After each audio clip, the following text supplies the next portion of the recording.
what it looks like to stare at the steering wheel of a modern Formula One car. Jarno Trulli's got a lot of dials to press there.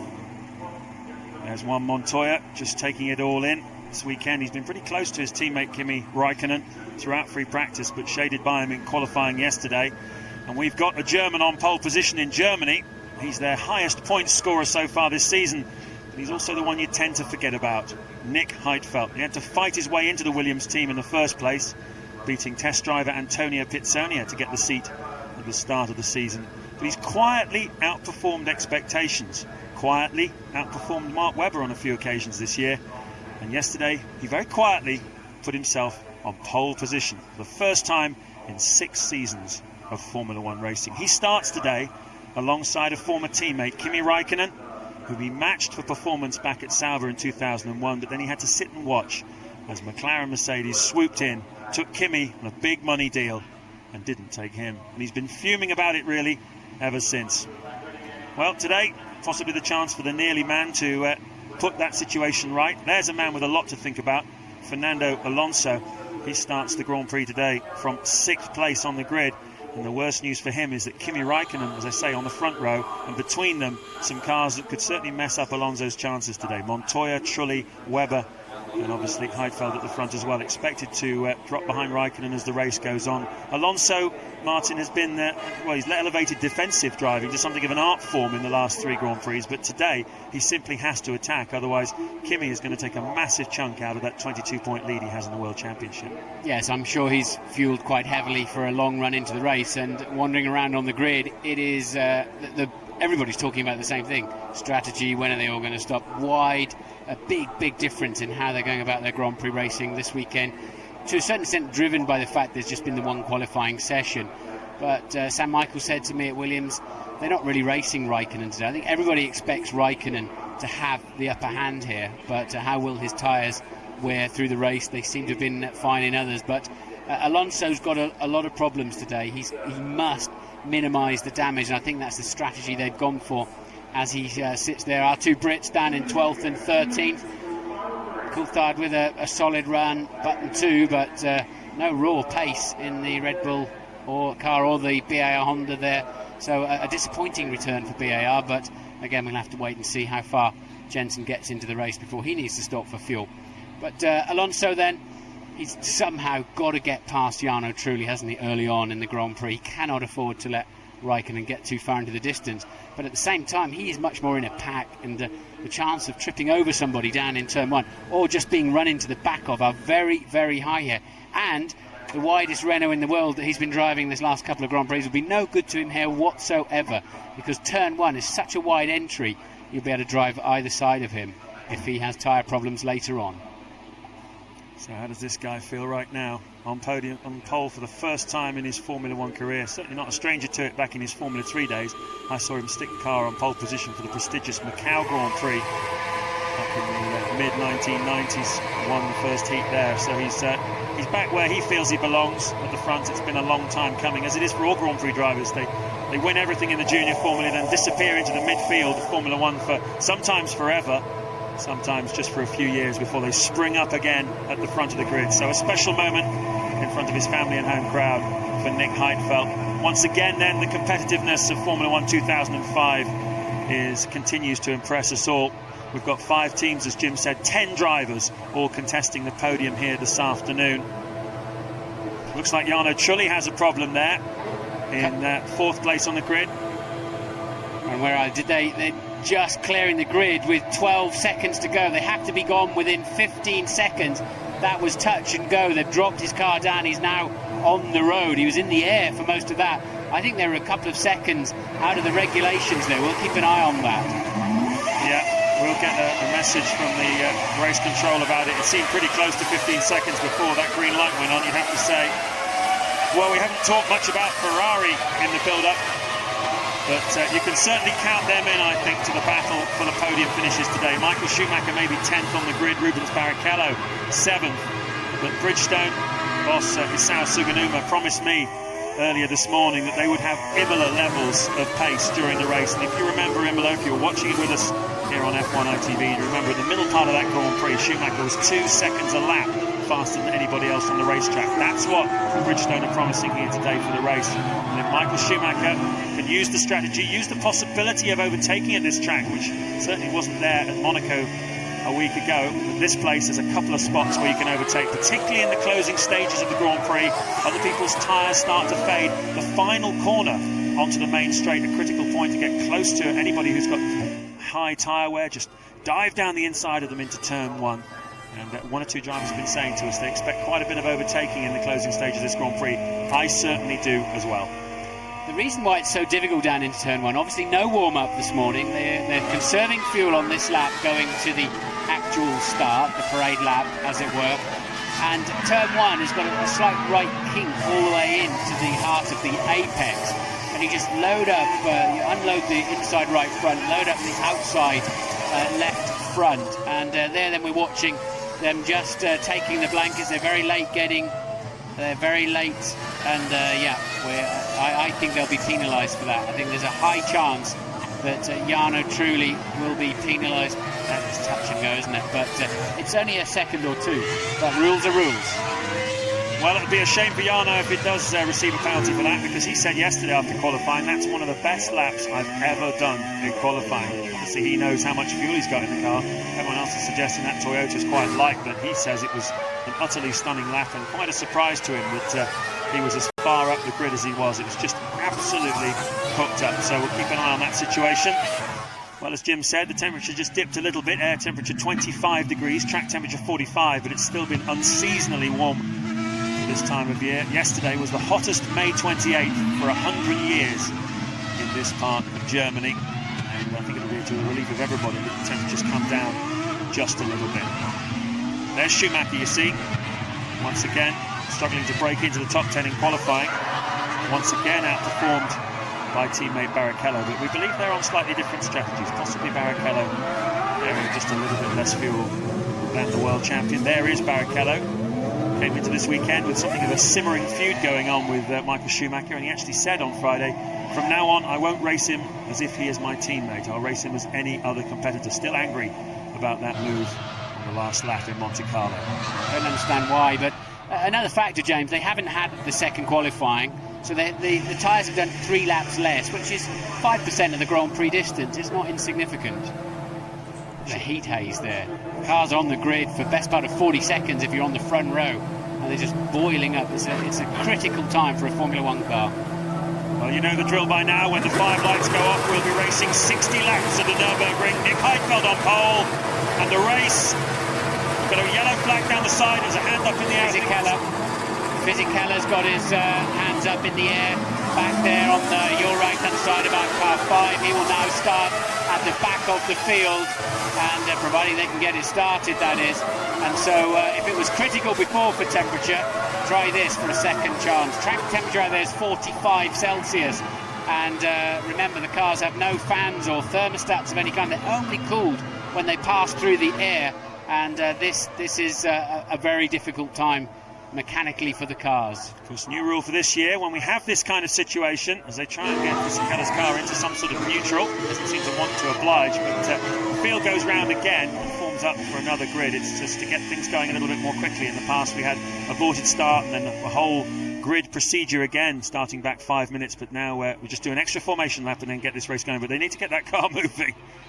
Yeah, I mean they've all got a system on them to disable the clutch, so the car should be able to be pushed. Clearly it's not working there on Fisichella. The marshals know where all of the buttons are situated. Because he's stalled his engine, he can't tool around to the back now. If he did get it going, he's got to go into the pit lane, and he must start from the pit lane. But right now he's parked on the grid and the car won't move. They'll have to get something in to drag that Renault away. Frustrating thing is that just to the left of your screens, about 20 yards, is the break in the fence they need to push the car through. It's as simple as that. It's a small distance, perhaps 4 Grand Prix car lengths. Now a mechanic is running out with the trolley jack, getting permission from trying to get him out there. It's Charlie Whiting, the race director. He wants the mechanics to run onto the grid, get that car out of the way. Yeah, this is a difficult situation. I don't really think there's a plan for this moment. Normally the cars just get wheeled away quickly, but so often this auxiliary clutch doesn't work. But Charlie's a very calm man, but he was getting pretty agitated there. He wants that Renault out of the way now. Ted has some news. Well, because it's a silly part of the rules, Martin, that says that the mechanics can't go back onto the grid and actually retrieve their stricken car off it. So there they were. Fissy was stuck in first gear. There's nothing he can do, and they needed the mechanics to get on there, sort it out and get off. So I see they've done that now, but a rule that maybe needs changing. That's what they did. They just put the rear jack under it and wheeled it away using the wheels of the jack, so that the engaged rear wheels of the car, and they'll have to start that up in the air now. The hydraulics pressure will have faded away, so no way of getting that out of gear. So often that auxiliary clutch bypass seems to fail on Formula One cars, and maybe they need to toughen up and check that more often. Maybe it should be, I don't know how often that's checked in scrutineering or whatever, but so often cars are not able to be moved. Anyway, drama over. Everybody rejoins to their original grid slots, and whoever was behind Fisichella needs to remember not to go forward and take up his slot. It's so easy to actually, you've got to remember exactly where you were, otherwise you're out of position, you'll get penalised too. It was Felipe Massa. He has gone where he should, and of course he's got the bonus of having no car in front of him now, just Rubens Barrichello. You see the gap, 2 cars in front. Hopefully we'll get the European Grand Prix underway this time then. Heidfeld and Raikkonen on the front row of the grid. Fisichella's engine started. He's going to join this race from the pit lane. The race though is go! Great start by Raikkonen. The 2 Williams not great again off the start line. Look at Webber going defensive, trying to defend. No, he's now 4th place. Raikkonen is first into turn 1. Webber is attacking back though. Heidfeld second, and Webber's tangled with Montoya. The 2 Ferraris as well have lost ground in that. But the impact was Webber, I believe, and Montoya. And it looks like the Toyota of Ralf Schumacher involved as well. For the 2nd year in succession, Ralf Schumacher involved in a first corner accident here at the Nurburgring. And there is poor old Mark Webber, 3rd on the grid, 1st into the gravel trap. Well, Webber braked much later than the fast-starting Montoya, and just Coulthard up in 4th place from 12th on the grid. And Webber braked much later, but Montoya just turned in anyway. It's so difficult with peripheral vision, with the headrest systems there in the car now, and if you don't catch the driver in the mirror, then looks like big fight going on. The 2 Jordans looking well up there at 2. So Raikkonen, Heidfeld, Trudy Coulthard, Alonso, Michael Schumacher right down in 17th place. Oh, they're just burying, just to add a bit of further problem to the front of that Williams, just buried it into the gravel trap.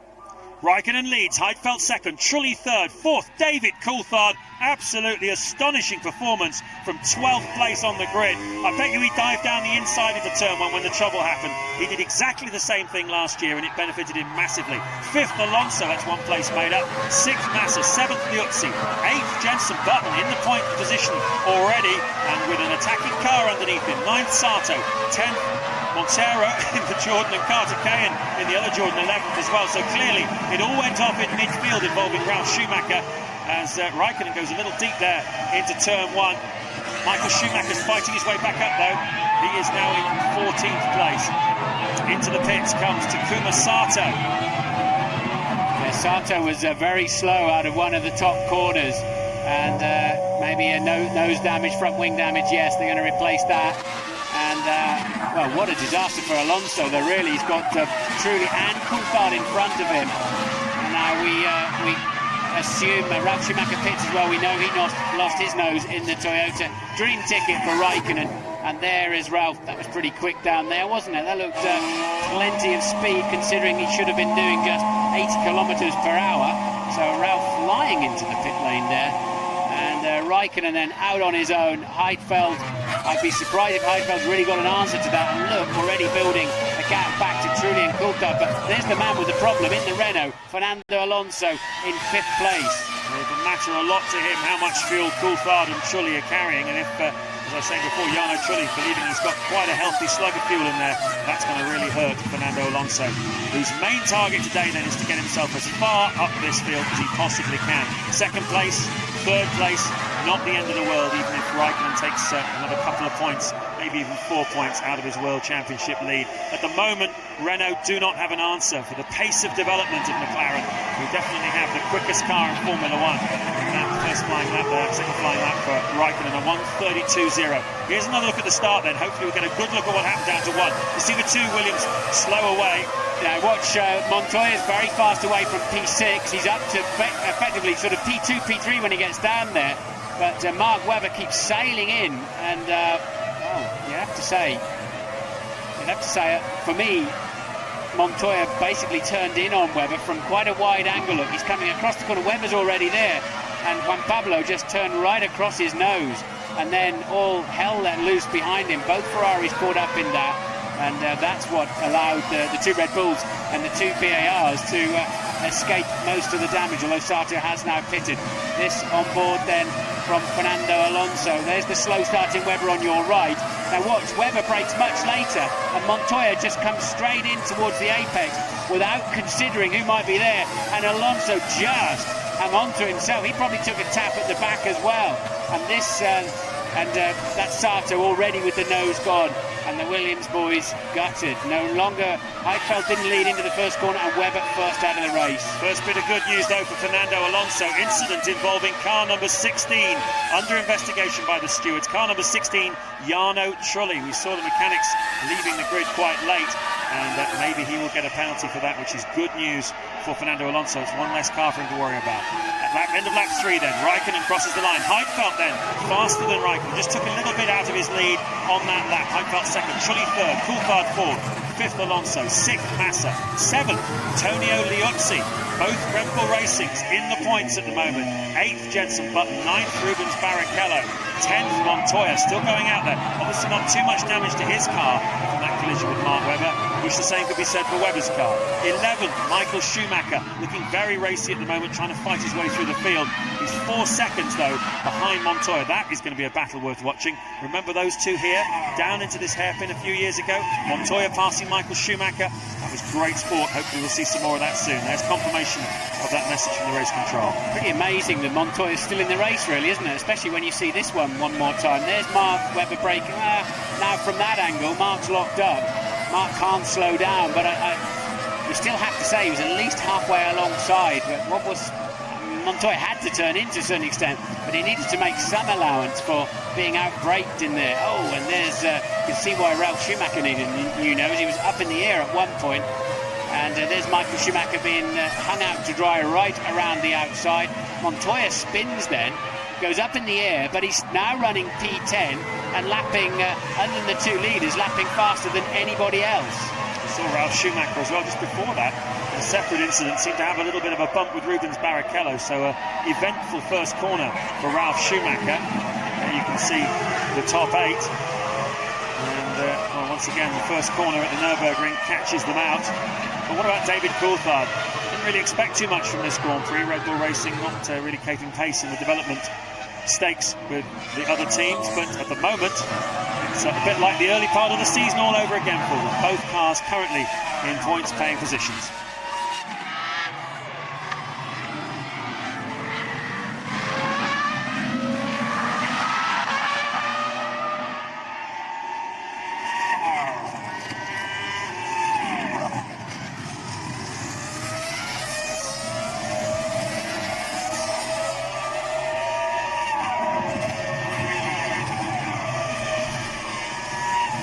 While we wait to see what the stewards are going to do about the Toyota mechanics being slow off the grid, we're riding here on board with Rubens Barrichello. This is the battle with Jenson Button for the final points position, and you'd have to say that looking at that, it looks like Barrichello has the faster car at the moment.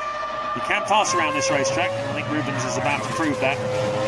But Jenson being defensive, as he has to be.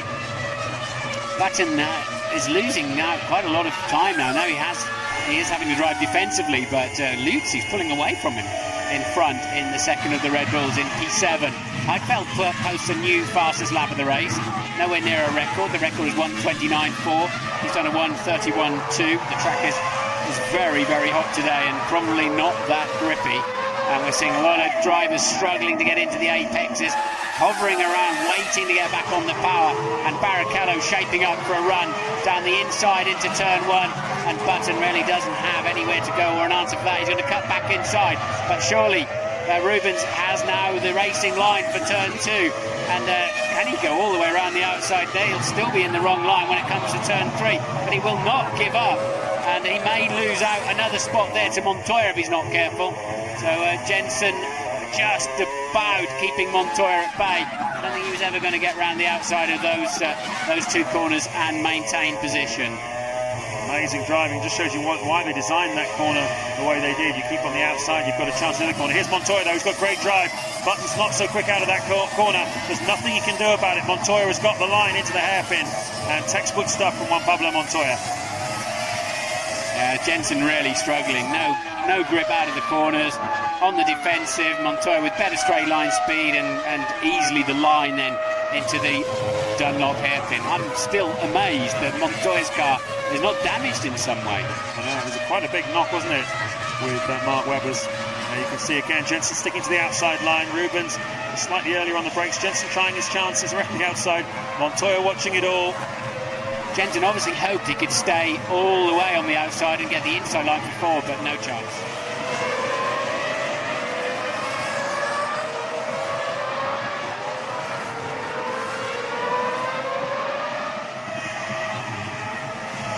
Lap 7 of the European Grand Prix. Kimi Räikkönen leading, Heidfeld second, Trulli third, Coulthard fourth, Alonso fifth, Massa sixth, Liuzzi seventh, and Barrichello eighth. Just caught the tail end of a picture of Juan Montoya going past Jensen Button. Jensen Button having a difficult lap here. Rubens Barrichello diving down the outside of him. Yeah, this is turn 1. Jensen tries to hang it out all the way around the outside of 2, and then on the outside into 3, all the time risking himself really with Montoya just behind. I think he hoped he could stay there and have the inside line for turn 4, but not a lot of chance of that. And now Montoya is all over the back of him, and they'll go down to the forward chicane. And Jensen again tucking in very early. The tyres will be dirty by now. He's on the wrong line basically, having to be so defensive. Montoya with better drive, better line off the, and unfortunately we've missed the part there where down into the hairpin Montoya just simply has the racing line, brakes later and better, and takes that place. So Button down to P10 now.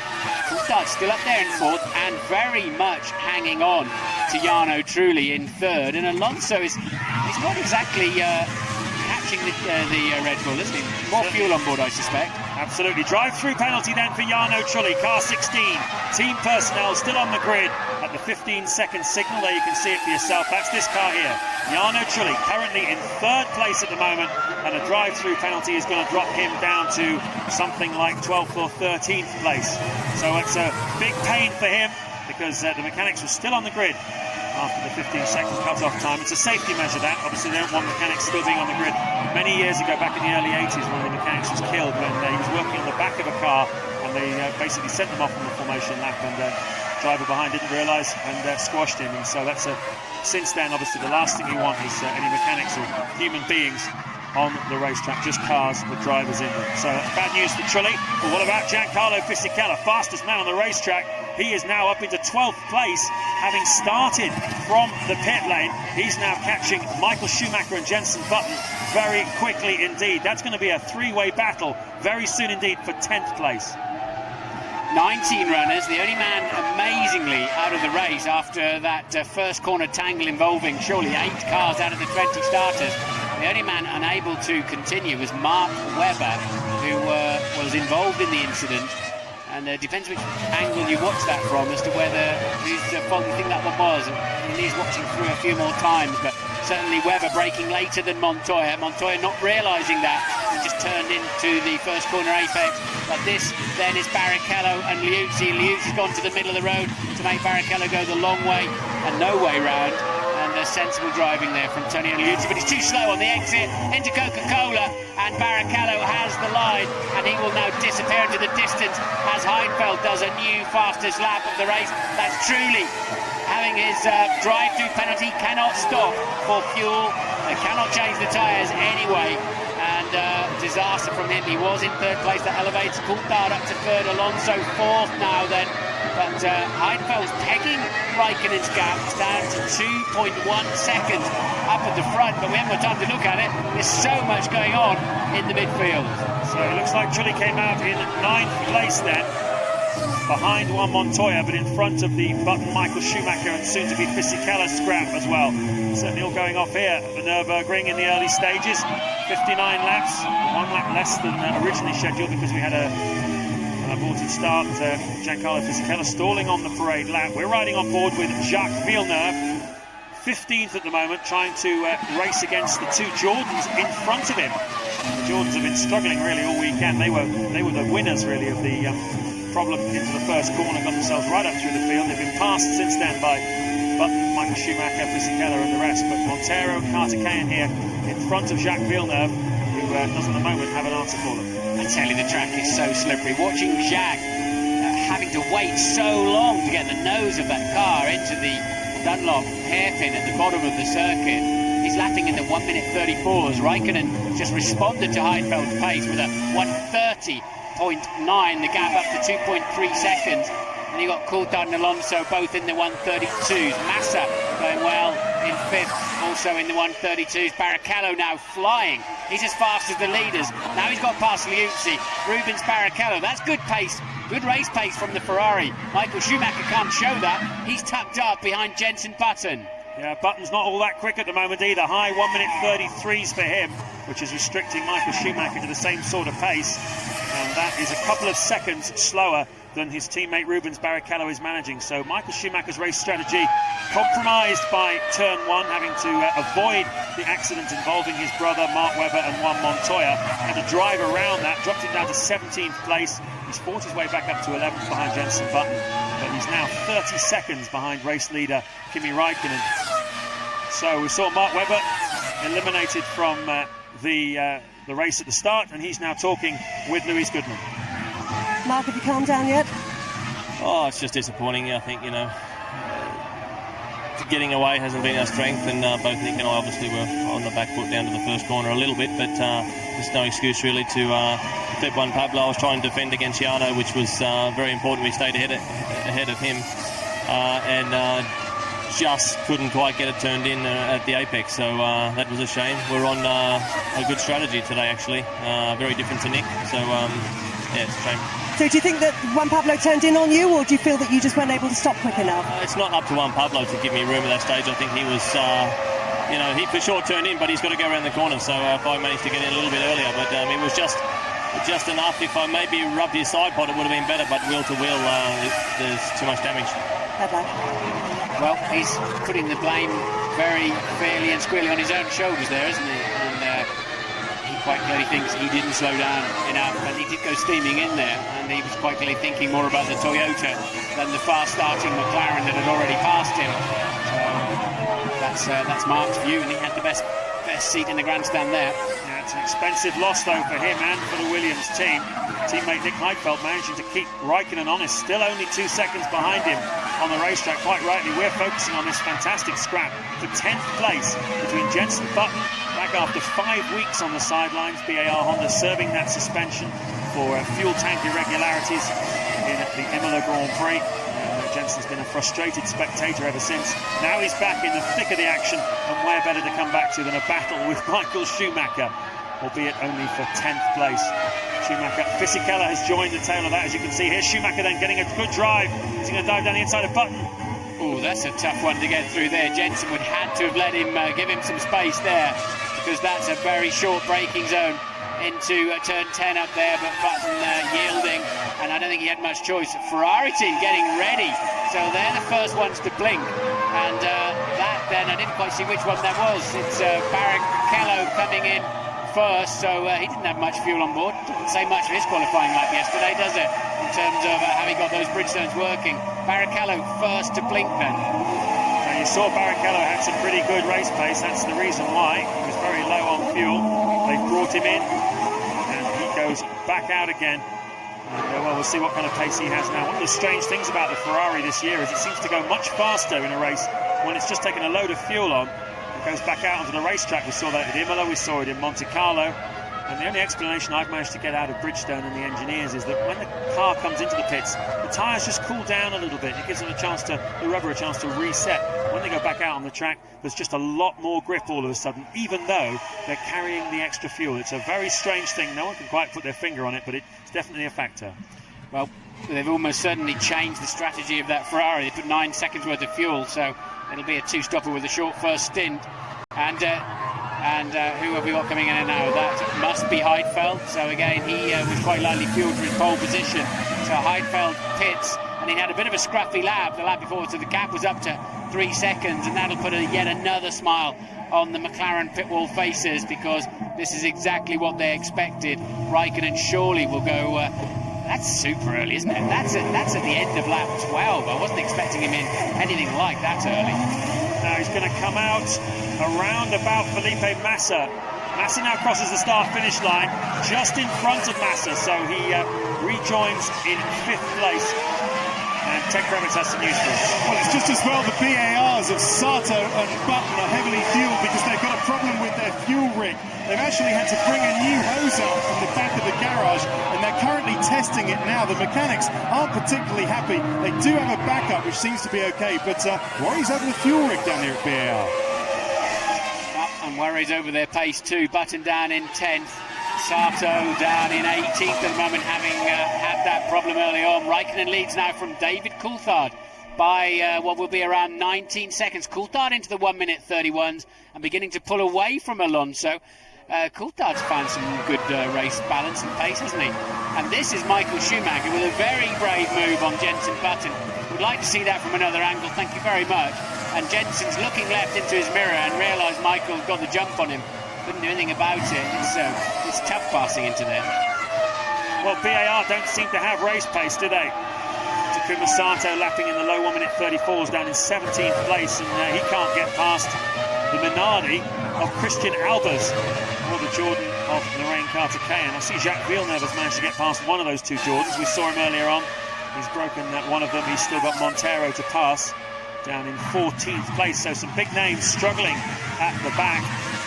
And Jenson Button's pace as well, not particularly spectacular, lapping in the high 133s. Michael Schumacher, now he's got past Jenson Button, lapping in the high 131s, 2 seconds a lap faster than Jenson. Here's Antonio Liuzzi, he's in 6th place. Montoya is bearing down on him. That is the top 8 at the moment of the Nurburgring. A lot more action still to come.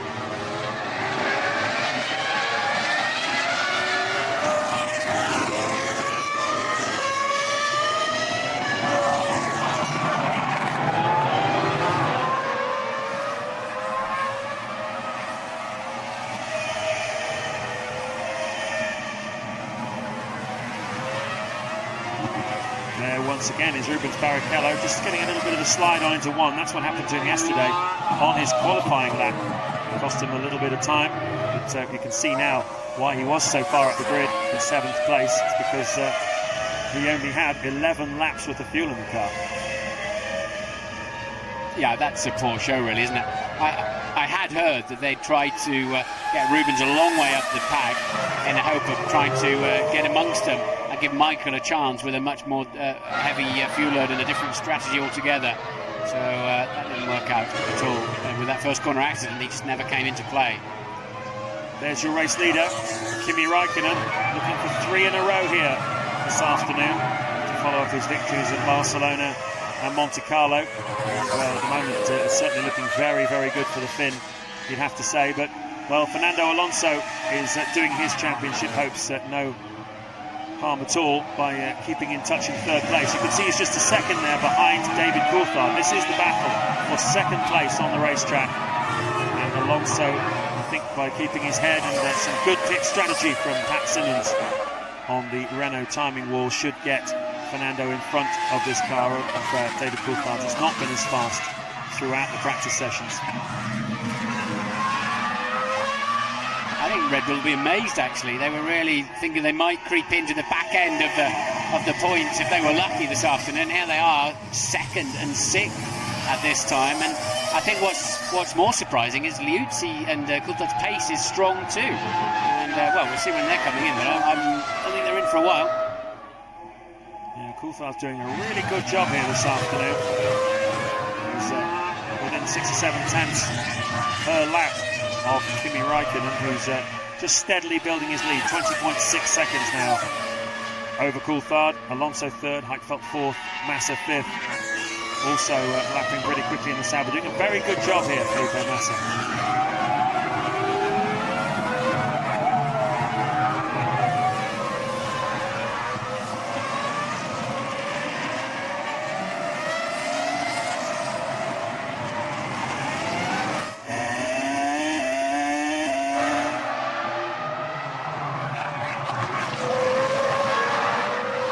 Lap 16 of 59 here at the Nurburgring, the European Grand Prix. We're riding on board with Juan Pablo Montoya.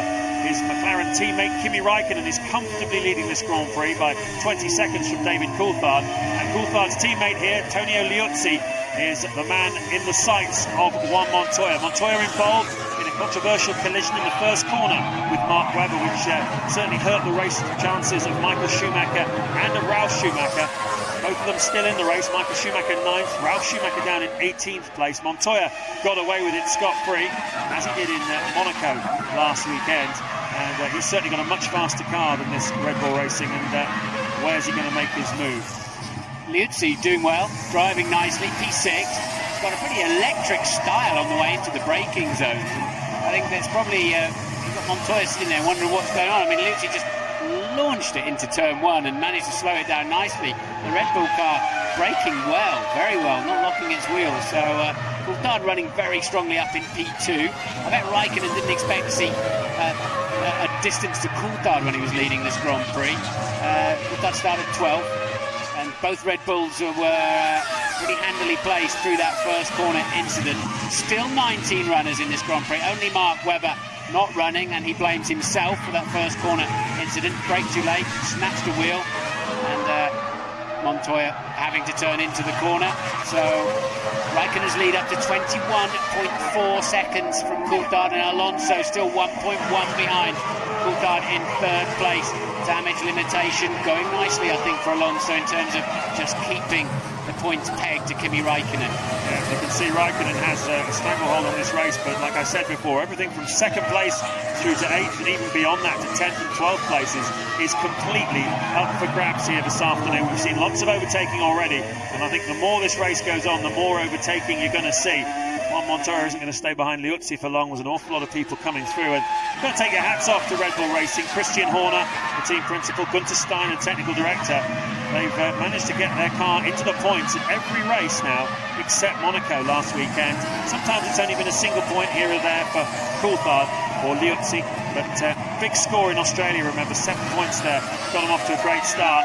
And they look on target to score a few more here this afternoon. Yeah, they were on for some massive points in Monaco as well, if Michael hadn't have run into the back of Coulthard.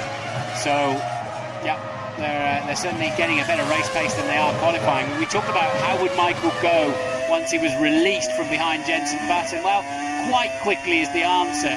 Not stunningly so. Certainly Barrichello's pace was all about being just about empty of fuel. And we're on board with Montoya then. He's better under braking than Liuzzi. They've knocked all of those bollards down so they can cheat even more on the curbs of the NGK chicane. Gives the suspension and transmission a right pummeling over there. But you're always going to be on the gas, a car length or so behind the driver in front, and you're going to understeer a bit more in his turbulent air. And that's put you on your back foot, and the straight's just not long enough for Montoya to catch and pass Liuzzi. Surely Montoya's with a faster car, but Liuzzi is driving his very nicely indeed. Yes, and he needs this, Antonio Liuzzi. This is his final drive for a while. Christian Klein is coming back to drive the car in Montreal, Indianapolis, and for the foreseeable future after that. I think the management of Red Bull didn't really want Liuzzi to go out on the low of Monte Carlo as the McLaren team gets ready for one of its two drivers to come in for a pit stop. This is lap 18. Hey, if that's Raikkonen, Renault are going to be very happy with that, and it is Raikkonen. Kimi Raikkonen pits on lap 18. I thought he would go 2021 at least. So again, that's thrown a bit of a double six, hasn't it? It certainly has. If he had that little fuel in the car, then he didn't have as much pace as you would have expected. He wasn't exactly scampering away from the rest. He certainly wasn't scampering away from Nick Heidfeld in the early stages. In goes the fuel nozzle. There you can see the driver's helmet, intense concentration. Tyres looked in good nick though, didn't they? The little we saw of them. Raikkonen's tyres looking pretty good, and look, he had a 20-odd second lead over Coulthard and Alonso, which he's now lost with that stop. But never mind Coulthard, he's on to see Alonso down the side, there you go. Alonso is in front of Kimi Raikkonen. Of course, both of those two cars, Coulthard and Alonso, both have to make their pit stops. That'll put Raikkonen back into the lead, but how much further into this Grand Prix can Alonso go now? That's going to be interesting, because he's very low on fuel, Raikkonen's fat with fuel. Never mind Coulthard, you say, he's leading the Grand Prix. It's amazing. Coulthard leads in the Red Bull. Alonso then, he can start playing around with Raikkonen's strategy here if he needs to. But you see, Raikkonen had a 20-second advantage. That's quite a lot, isn't it? But he's not exactly under pressure, shall we say. But I think Alonso will be very pleased to see that, providing he can go a good bit further, that on net pace he's probably not too far away from Kimi Raikkonen. When I said never mind Coulthard, what I meant, of course, is let's have a look at where Raikkonen comes out relative to Alonso, because that was clearly going to be pretty close. In the end, it wasn't quite as close as it seemed with Alonso coming down the straight. He was able to keep himself in front of Raikkonen. So that's the order after 8 laps. Michael Schumacher up into the points then, from 10th on the grid, despite dropping down to 17th after the first corner incident. And David Coulthard is leading a Grand Prix once again. What a sweet feeling for him. It's certainly been a while for David, and he's certainly enjoying himself there. He's been really quick in the opening part of this Grand Prix. His pace has been a match for anything that any of the front runners have had. And you can see that McLaren are out in the pit lane, obviously for Juan Montoya. David Coulthard and Liuzzi pits at the same time. Montoya goes, I don't believe it. He's been following him around, and it seemed like he might have a chance to leapfrog Liuzzi. Liuzzi giving it plenty of space up to the speed line. He was a touch too cautious there, almost caught Montoya out. So now it's a race between the mechanics, and Red Bull versus McLaren. Otherwise Montoya's got another sector of this race to follow the Red Bull car, and it's going to be really, really tight. And Montoya's away. Surely he's going to just make it out. He does. Or does he? Yes, he passes Liuzzi in the pit lane. Yeah, good work by the McLaren mechanics. Montoya makes up a place. You saw Massa making a pit stop at the same time. Fair bit of fuel going into Montoya's car, but they still managed to turn him around more quickly than Red Bull Racing could turn around Liuzzi. That's frustrating for the driver, through no fault of his own, to have dropped behind and lost the place after some great defensive driving. But well, he doesn't like those new tyres. We're riding on board with David Coulthard. Last time he won a Grand Prix was at the beginning of the 2003 season, if you remember, in Australia with McLaren Mercedes, and that was his last win of the 13 in his career. He's diving into the pits, so that little beautiful moment is over. But nevertheless, Red Bull Racing have led Grand Prix laps now. That's another little milestone for them in their first season in Formula One since they took over this team from Jaguar Racing. And Coulthard being held up on the entrance to the pits too, which may just play into Alonso's hands. Alonso has to get the pedal down now. This is his chance to lead Coulthard, and then just checking the radiator ducts, pulling any rubbish out of there, bits of old tyre and any paper that's come in from the crowd. Michael Schumacher pits from what was 5th place. And they're just getting into and Coulthard just makes that pass on the way out of the pit lane, and that was crucial to give himself a chance with Alonso. There comes Button and Fisichella. So good news for Coulthard. He's made his pit stop and stayed ahead of those two. Yes, he's come out in 6th place, David Coulthard. So what a strong opening to the Grand Prix for him.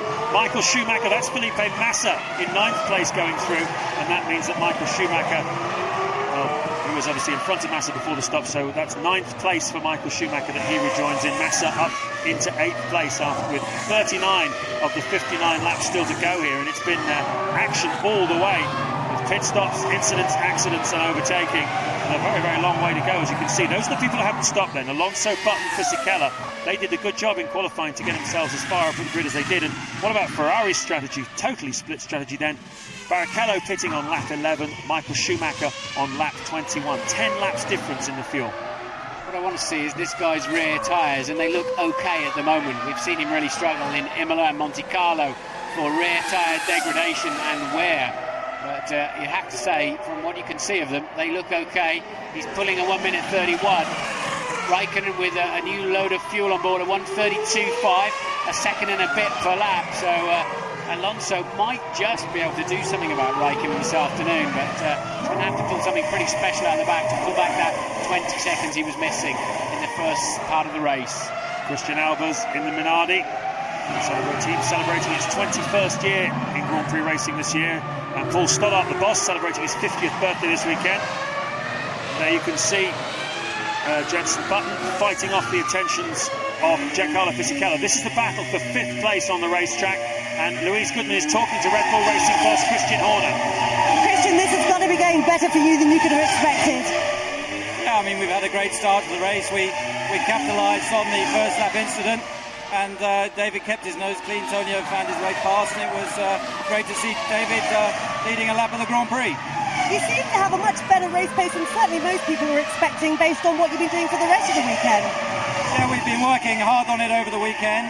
You know, we're reasonably good on the tyres, and David obviously has got pretty decent pace, so you know, we're hoping we can stick with it to the end. Disappointed to lose that place to Montoya in the stop?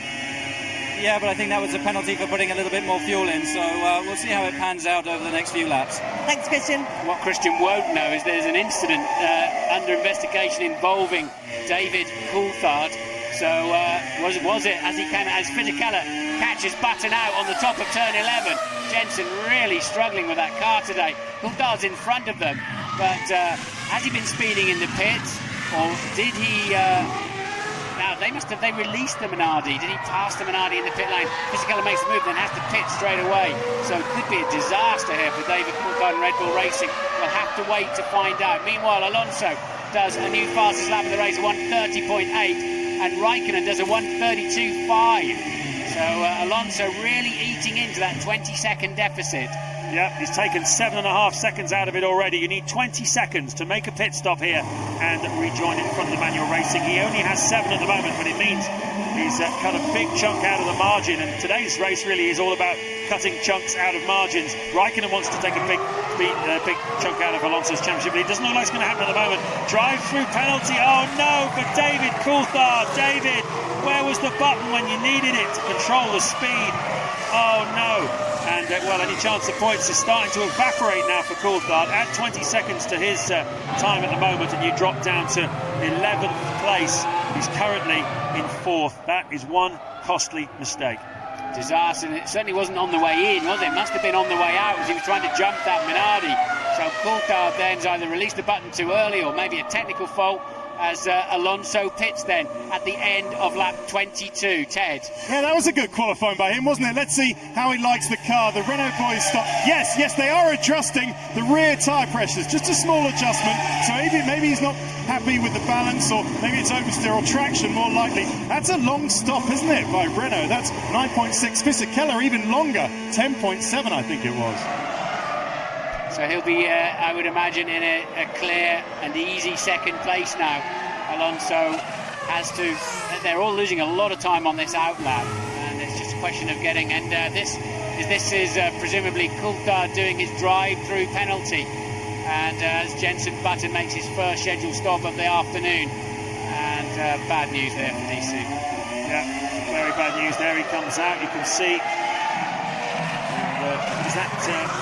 Well, that's certainly Frisaka, who is currently down in 19th place, but I think that was there's David Coulthard rejoining them. We'll see exactly where he is. Difficult to tell at the moment. You can't see too many cars around him, but Alonso's made his stop then. It's certainly game on in the race with this man, Kimi Raikkonen, and this is lap 24.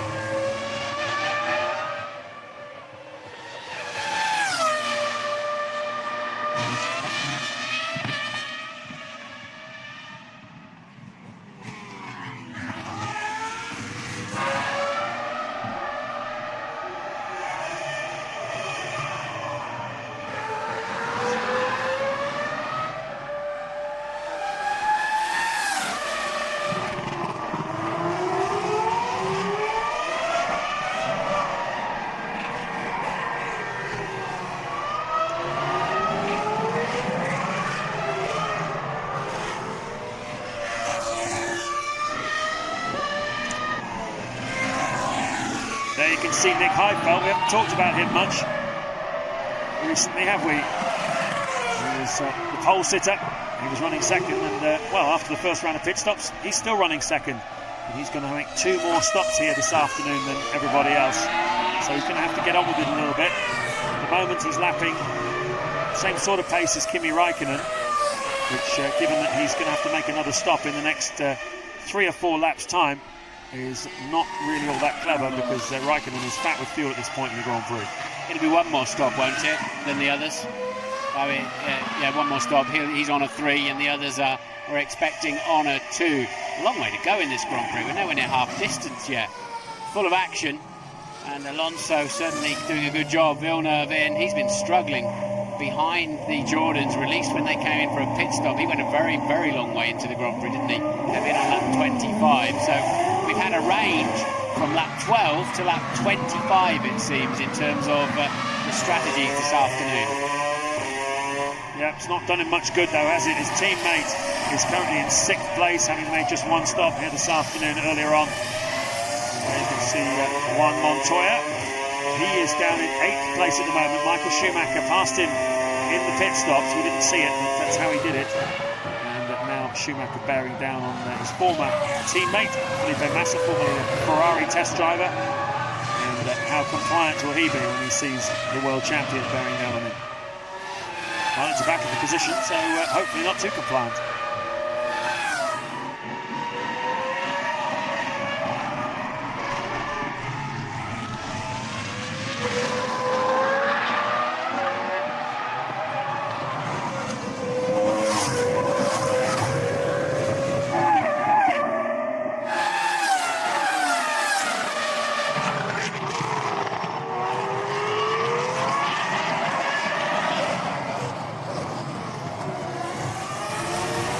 Lap 26 of the European Grand Prix at the Nurburgring, not even at half distance yet. We've had plenty of action of all shapes and sizes. David Coulthard serving a drive-through penalty for speeding in the pit lane, and we were wondering where it would drop him back in. It's dropped him in 10.5 seconds behind the 4th place man Rubens Barrichello. So Felipe Massa is 5 seconds behind him in 6th. Räikkönen leading by 3.8 seconds from Nick Heidfeld, who's on a completely different strategy from the McLaren driver. Räikkönen on a solid 2-stopper, dividing the race into 3 more or less equal chunks. Heidfeld appears to be 3-stopping here this afternoon, so still got to come in a couple more times for pit stops. Alonso is 3rd. He's 14 seconds behind Heidfeld. His task here for the rest of the race is to get in front of Heidfeld on a different strategy. At the moment, Heidfeld the quicker man on the racetrack.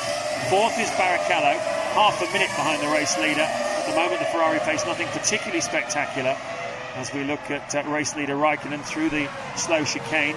Coulthard 5th then, Massa 6th, Michael Schumacher is 7th, not at the moment showing any signs of the kind of electric pace that was predicted, as the leader carves past another back marker. On Juan Montoya, he's just tucked up behind Michael Schumacher. Schumacher passing him in the pit stops. We didn't see it, but that's where it happened.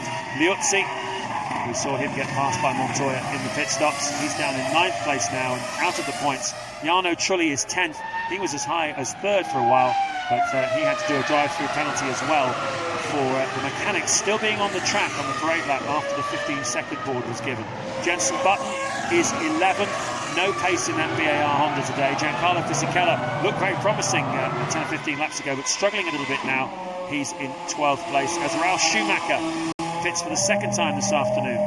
First time was for a new nose cone after being involved in the first corner incident, so he's gone pretty deep into this Grand Prix before making a fuel stop.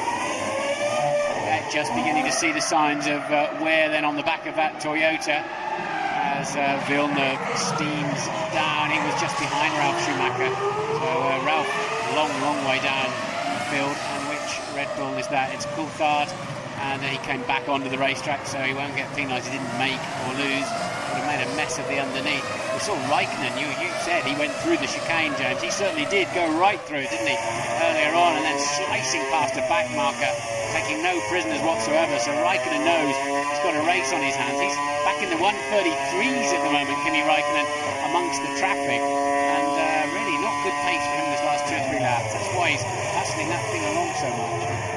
Yeah, fastest man on the track at the moment is Rubens Barrichello in 4th place. He's lapping in the low 1:31s, but the pace quite a bit slower than we saw last year. The track not at the moment giving an awful lot of grip. The cloud comes over, sometimes it goes away. The track temperature is still high at 43 degrees. The drivers having to work quite hard out there, but be under no illusions, they are all pushing very hard here this afternoon. This isn't one of those slow burn attritional jobs. This is an attack from the outset job.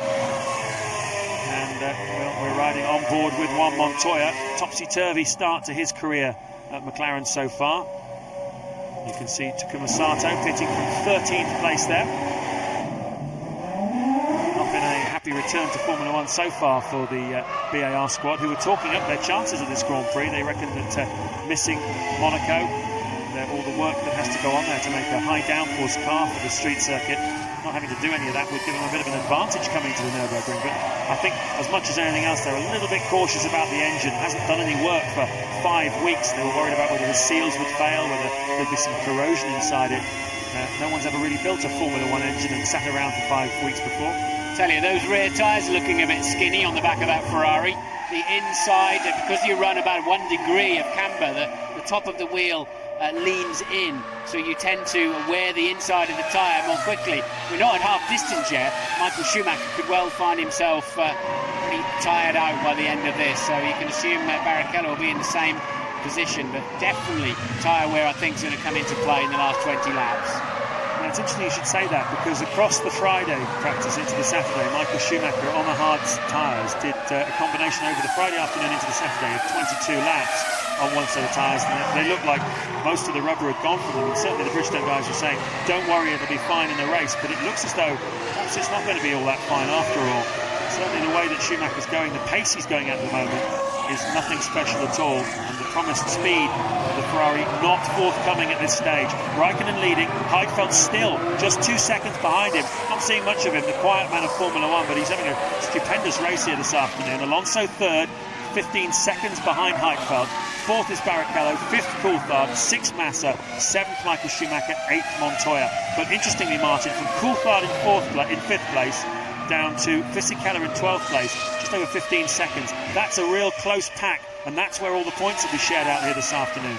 Yeah, one of the Ferraris is not fast, but the other most certainly is. 4th place man Barrichello at the moment, taking a big bite out of Alonso's time every time around. He's just 7.3 seconds behind him now. So the next thing you're going to see is Barrichello cruising up behind the World Championship leader Fernando Alonso. Here's Raikkonen, led here back in 2003. Remember the heartache for him of leading this race, then his Mercedes engine let go. And even Norbert Haug, the boss of Mercedes-Benz, admitting recently that cost Kimi the World Championship in 2003. He ended up just a couple of points behind Michael Schumacher at the end of 2003. Well, Raikkonen said this weekend that he wants to win the World Championship, and now he said, I finally have all the tools I need to get the job done. Supreme confidence at the moment from the Finn, and no signs of any of the unreliability issues that McLaren suffered back in 2003. Coulthard just had a very slow lap in P5. He's got Massa, Michael Schumacher, Montoya right behind him now, so whether that's an error or the beginning of a problem, we obviously didn't see it. And also something else we didn't see during the pit stop, Michael Schumacher somehow with a faster in-lap, or because he actually was stationary for half a second longer, but he cleared Montoya. They're 7th and 8th at the moment. But Coulthard certainly got a solid first sector pace on this current lap. Maybe Coulthard made a mistake or caught a back marker. Just looking at a heli shot then of McLaren going a little bit wide, and looking very wide indeed. Raikkonen making a mistake, an unforced error, and they just showed a Heidfeld 1 graphic. That's why Nick Heidfeld nicked in front of Kimi Raikkonen at that moment. I was wondering what that graphic was all about, and there you go, there's the answer.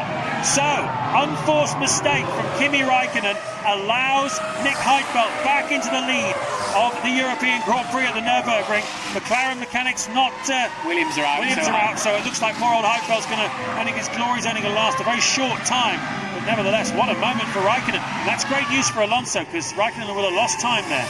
And worse still, he could well have damaged some of the undertray, some straights, or the tongue that comes out the front of the undertray, which cost Fisichella 25% of his downforce when the Roy back in Barcelona. So Raikkonen then really living dangerously. We've seen him off the road. We've done heavily across the chicanes.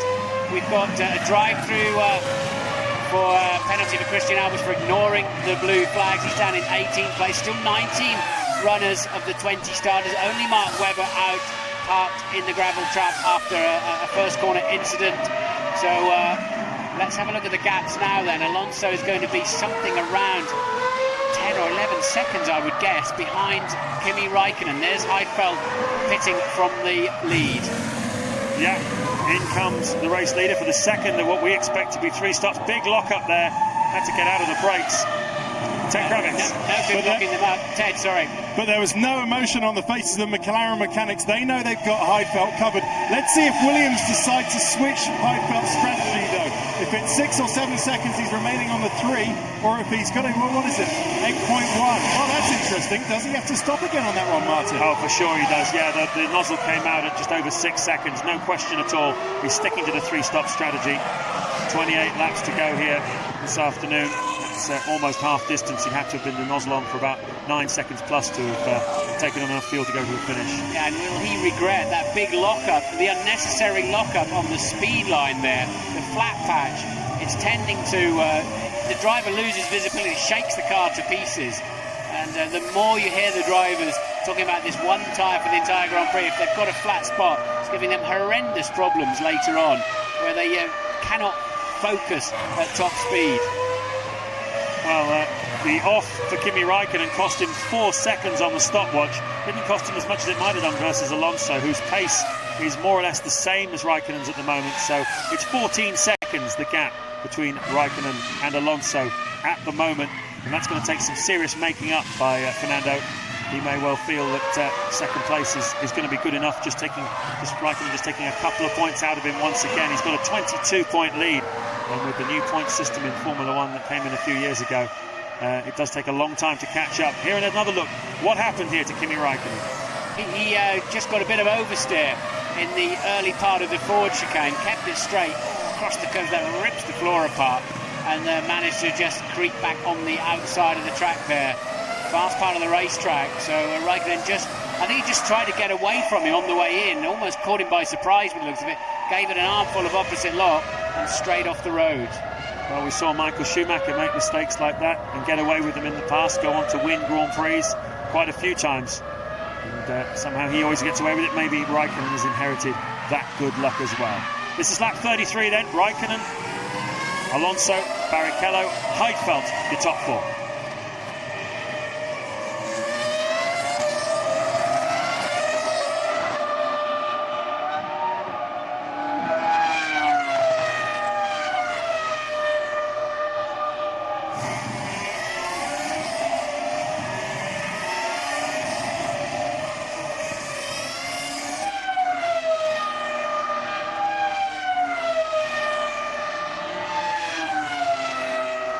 So, Raikkonen leading Alonso, 15 seconds, Barrichello 3rd, Heidfeld 4th, Coulthard 5th, Massa 6th, 7th, Michael Schumacher 8th, Juan Montoya. Michael Schumacher still not able to get past Felipe Massa, who's doing a good job here this afternoon in 6th place for Sauber. Looks like Ferrari are getting ready for it's likely to be Rubens Barrichello, I would have thought. He was the first one to pit by 10 laps first time round. So it looks like Rubens from 3rd place is coming into the pits. Here he comes. And this will drop him down to, well, it won't do too much to him actually. It'll drop him, he'll just come out behind Heidfeld, comfortably in front of Coulthard. So this is final stop of the afternoon. Rubens is in good shape here. Certainly should be his final stop of the afternoon. Yes, they'll have to put a lot of fuel in there, won't they? It's going to be 9-10 seconds worth, and that's not. He's coming in again. So why is that? They can only be keeping it skinny on fuel for looking after the tyres to reduce the tyre wear.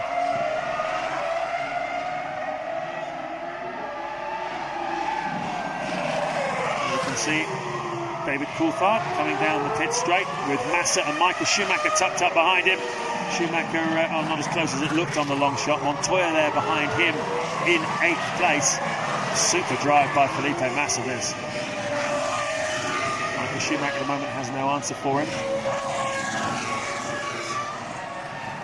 There you can see Raikkonen just putting a lap on Jacques Villeneuve, I think that probably is. And running wide again. So Kimi then costing himself another 2 or 3 and a horrendous flat spot for Kimi Raikkonen on that right front tyre. So he's really ragged at the moment, so unlike him.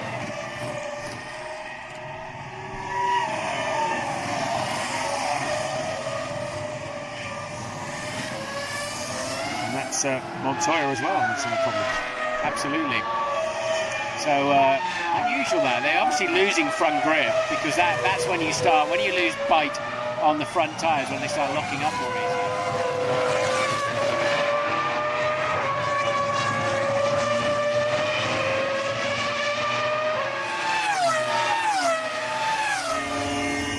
25 laps to go here in the European Grand Prix at the Nurburgring. James Allen and Martin Brundle with you. And what an eventful race we've had so far. And there's another incident. Ralf Schumacher flying off from 14th place. He was involved in a first corner incident with Juan Montoya and Mark Webber. This is what happened. He's not the first person to make a mistake in that corner. Kimi Raikkonen's done it. And this one, though, Raikkonen got away with his. Ralf Schumacher does not. Yeah, running wide, got clumsy on the curb. I think tried to stay on it. Yellow flags are out, so no overtaking down there at the moment. No risk of a safety car in my view on this one, although I hate to see those vehicles on the racetrack. I nearly died against one of those back in '94. It's a shocking thing to see when you're basically sitting on the ground and looking up at something like that. Now Kimi Raikkonen lapping Jacques Villeneuve. That's a horrendous lock-up with that right front. It'll be looking like a 50-pence piece now, and shaking his eyeballs, and also costing himself another couple of seconds, and he's got to repass Villeneuve again. So Raikkonen getting horribly ragged. Well, that's the second thing that's gone wrong then for Kimi Raikkonen. An incident at the Ford curve, now this as well.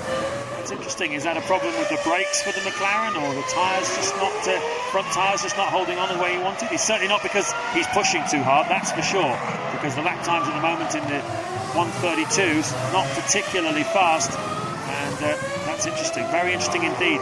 So the gap Alonso hasn't been able to capitalise on it, Martin. That's the interesting thing. No. Raikkonen's making these mistakes, but Alonso hasn't fundamentally got the speed in his car to do anything about it. He's still around 15 seconds behind race leader Raikkonen. And Alonso's quite slow, actually. As you say, he's not making hay there at all, with Raikkonen throwing himself all around the scenery.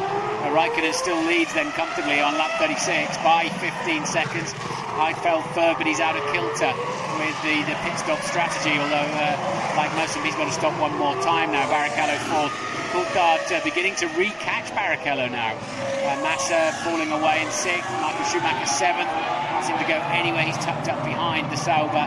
Montoya eighth. Liuzzi ninth. Trulli 10th. Button struggling in the 1 minute 33. He's back in 11th place. I tell you what, David Coulthard will be kicking himself after this race about that pit lane speeding fine, because without that he'd been nibbling on the heels of third place man Nick Heidfeld, and they both have one more stop to make here this afternoon.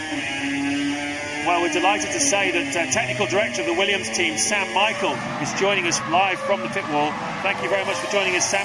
Well, first of all, what's your overview of the situation that Nick Heidfeld finds himself in? Basically, he's in the order of 9 seconds down on Fernando. We think that we're going about 4 laps longer than Fernando at the last pit stop. He's got to stay within, by that pit stop, he's got to stay within probably 15 seconds of him.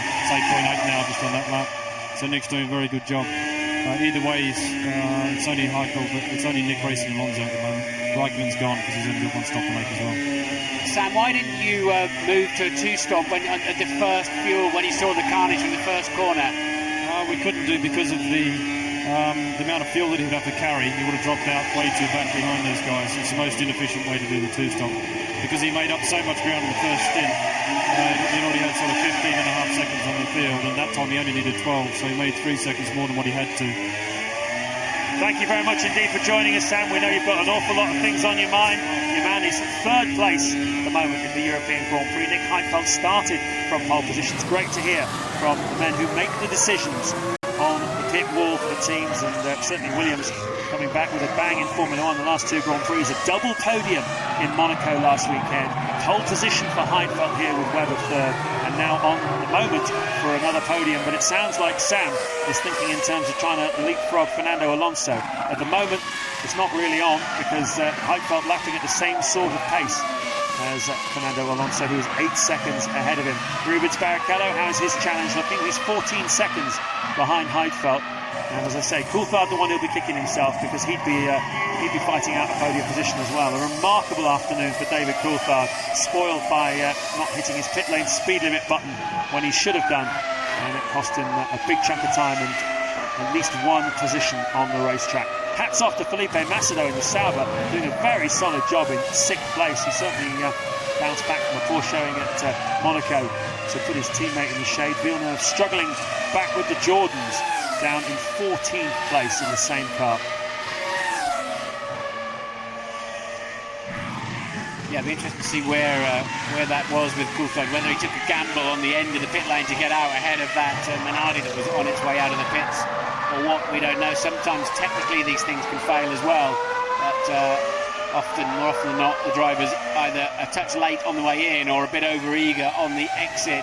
Coulthard then running, as you say, P5 at the moment. Raikkonen from Alonso, Heidfeld third, Barrichello fourth, Coulthard fifth, as you can see. Massa, Michael Schumacher, not really going anywhere, as he hasn't shown the prodigious pace, sorry, I can't get that word out, that we were expecting. And, well, James, if Ferrari don't do it here, where are they going to do it? Well, that is the $10 million question, isn't it? Certainly the smart money in the paddock is on them, springing a bit of a surprise at Indianapolis, but I know that Toyota's Mike Gascoigne believes that Toyota will be the fastest car at Indy, but certainly Villeneuve very wide there on the final corner.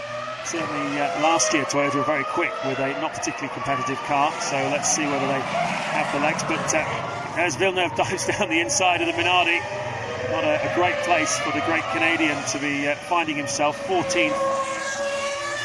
And just going past the Minardi, he's 13 seconds behind Takuma Sato as Jacques Villeneuve, so a fairly lonely afternoon amongst the also-rans for him. But yeah, I mean, Ferrari, it's interesting that the problem has been right since they first started testing these 2005 long specification tyres. It's the BAR there trying to dive past the back-marking Minardi as well. The problem for Ferrari has been the single lap performance, hasn't it? They can't get a single lap out of them, and that hurts them, puts them down the grid. And getting these cars, the car and this tyres to the sweet spot has been a real problem for them as well. There's Mark Webber, just a spectator, with Sir Frank Williams down in the Williams garage. A long face for him. Two very well-matched drivers, Webber and Nick Heidfeld, so often occupying the same piece of tarmac throughout the season, but not here this afternoon. Heidfeld third at the moment. That's where Webber will undoubtedly feel he should be as well. But taken out in that first corner incident with Montoya. Yes, Alonso's upped his pace as well in second. He had to, really, otherwise he'll be under pressure from Heidfeld. At the moment, it's looking pretty much status quo, isn't it? Raikkonen's got the race under control, even if he hasn't always got his car under control. But he seems to have just calmed that down a little bit now. Alonso comfortably in second place by 15 seconds. Heidfeld falling behind. He did a very slow lap last time around. He's 11.6 down. Let's see what it is this time. And he's lost another second now. So Heidfeld beginning to fall into the clutches of Barrichello. And, well, they've all got to stop one more time. Yeah, they have, but as we've seen in quite a few Grand Prix recently, tyre wear is going to become more and more of an issue as the race goes on. They've got to look after these tyres, because it's the only set they get to take them through qualifying and the race. At least there's one less qualifying session now, as you mentioned at the start. You don't have to do the low fuel run anymore, which takes a little bit of life out of the tyres, but they look pretty good on the BAR at the moment. Certainly one or two of the drivers, the pace starting to drop off suggests that these next 20 laps are going to be quite long ones. There you can see Michael Schumacher, I think that is, and Juan Montoya. They're duking it out for 7th place. Schumacher was in front of Montoya, but Montoya must have attacked him. It looks like Schumacher's struggling. He can't get the front of the car into the corners at the moment. And, well, what's Montoya going to do? Good drive out of the final corner, out of that corner for him. And this is what we want to see, isn't it? Yeah, Michael went early in defensive, had to just keeping hold of the back end. so close that I wonder if he'd be getting dirty tyres, but actually Montoya with the dirty tyres at that point. Montoya taking a big dive down the outside. Michael had him covered really, and all you can do is turn in and hope the guy doesn't come across and take your front wheel. They nearly swapped stickers on their tyres, didn't they? You see how deep he pushed him out. He didn't want to let him back in at all. He was trying to push him off towards Cologne, but eventually he let him back onto the racetrack, and Montoya is regrouping now. Well, these two have got form around here, as I mentioned before, down at the hairpin a couple of years ago, and it ended up with Michael Schumacher with the rear tyres beached in the gravel trap. Got a push from the marshals, remember? Got him back going again. A few words said after that. I think Ross Brawn actually said after that, well, that shows that Montoya has got no class. The rest of the world thought it was a great overtaking move. And here at the moment, Michael Schumacher doesn't seem to have a huge amount of speed under him at the moment. Montoya, this McLaren has preserved its tyres very well so far throughout the Grand Prix of 2005. This is going to be a battle well worth watching. The McLaren's got more downforce. I think that's why they're keeping their tyres better. I'm sure it's also to do with the control systems and with the traction control, etc. But fundamentally, if you've got downforce, you can keep your tyres much better intact. Well, when you hear people talking about high temperatures and what it'll do to the tyres, as Schumacher puts a lap on the Minardi of Prix and Montoya follows him through as well. Basically, what the high temperatures do is they put more stress on a tyre for obvious reasons. So what you need to do to counteract it is to put more downforce on the car, just to make sure the car doesn't slide around too much, particularly the rear tyres. And obviously you need to use more traction control to make sure the wheels don't spin too much as you accelerate out of the slow corners. By doing just a little bit of both of those things, you can make an enormous difference to the life of the tyres over a sort of 2-hour 60-lap Grand Prix. And even a few tenths of a second a lap can ramp up over 60 laps, you can see, to be a big gain or a big loss. Yeah, all the grooves still visible on the back of Michael's car, so not wearing probably as much as I feared it might. There's your race leader Raikkonen, a slow-mo, underneath of the car there, the side of the car where he's been off the road, collecting gravel and bits of rubbish, and no barge boards or anything hanging loose there. I don't think that's a particular drama, it's just one of those slow-motion, moody pieces of Formula 1 footage the directors like to show, and that's more of a drama, isn't it? But it releases the pressure off the brake pedal, and that won't do any damage to the tyre. It was a lock-up on the left front, the one that we saw earlier on, that was quite sustained into turn 1. That was a lock-up on the right front. So, well, Raikkonen certainly having an eventful afternoon. That's the margin, as it has been for a while, despite the mistakes that Raikkonen made, as he puts a lap on Takuma Sato. 13th place Takuma Sato, BAR's return after their suspension. Not a happy one then for him. He goes a lap down in a car that the team was claiming they hoped would be a contender for the race win here. Certainly hasn't happened. Jenson Button, his teammate, is only a couple of places ahead of him in 11th, and he looks like he will get lapped by the race leader at some point before the end of this Grand Prix as well. Not at all what Jenson had in mind. Well, Jacques there trying to be helpful was almost too helpful. Cost them both time because he arrived at the apex. I think he thought the Renault would be past him and lapped him, but by the time he got there, so it didn't quite work out. He was being generous, but almost over generous. There you can see the sole remaining BMW Williams in the Grand Prix. Nick Heidfeld, third place, 16 seconds behind Alonso. His pace, though, dropping off about a second a lap now in comparison with the Renault. This is an attritional phase of this race, and no mistake. It's a big week for the relationship between BMW and Williams. Mario Tyson, the boss of BMW, saying yesterday, as the McLaren mechanics come out onto the apron, that there is certainly going to be a decision towards the end of June on where they go from here. And importantly, he said he expects the relationship with Williams to continue in 2006, but it's not much of a secret. There's a major board meeting at BMW on Tuesday to decide the strategy going forward for the team, and Mario Tyson believed to be putting a proposal down that BMW should buy the Sauber team at some point in the next few years, start out by supplying engines to them, and then buy the team over the next couple of years. That would certainly put the cat amongst the pigeons, wouldn't it? Into the pits comes your race leader on lap 44. Ted Kravitz is in the McLaren garage. Well, let's see if Kimi has got a problem with his brakes. He's very slow into the box, but hits his marks fine. They're taking a very good look at those front brakes. The mechanics seem happy with it. The front tyres are in a bit of a stake, but he's broken his right barge board, James. He's just broken the barge board where the barge board meets the beginning of the floor ahead of the side pods, so that could account for some of the strange driving. Yeah, well, remember, I think it was back in Melbourne that came adrift completely, didn't it? And got stuck in the side pod for a while for Raikkonen before it broke free. He's certainly got to nurse that car a little bit, but I thought his tyres didn't look too bad actually, considering he's moving into the final phase of the race. But Kimi Raikkonen then, solid stop. You see so many less problems in pit stops now. I think without the car going up and down for the wheel change, the refuelers seem to have a slightly easier time.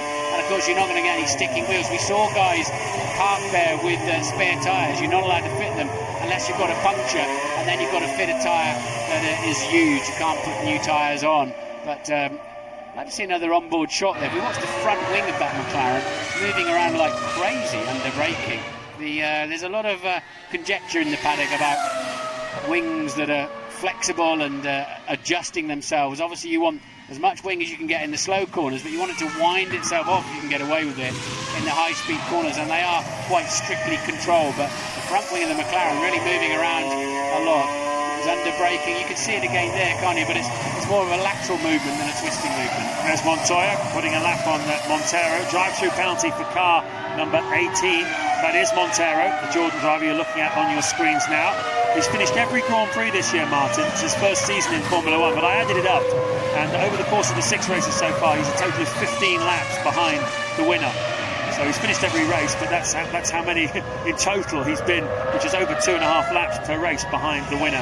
So it's a different race altogether at the front from what goes on at the back. Here's the race leader at the moment, Fernando Alonso.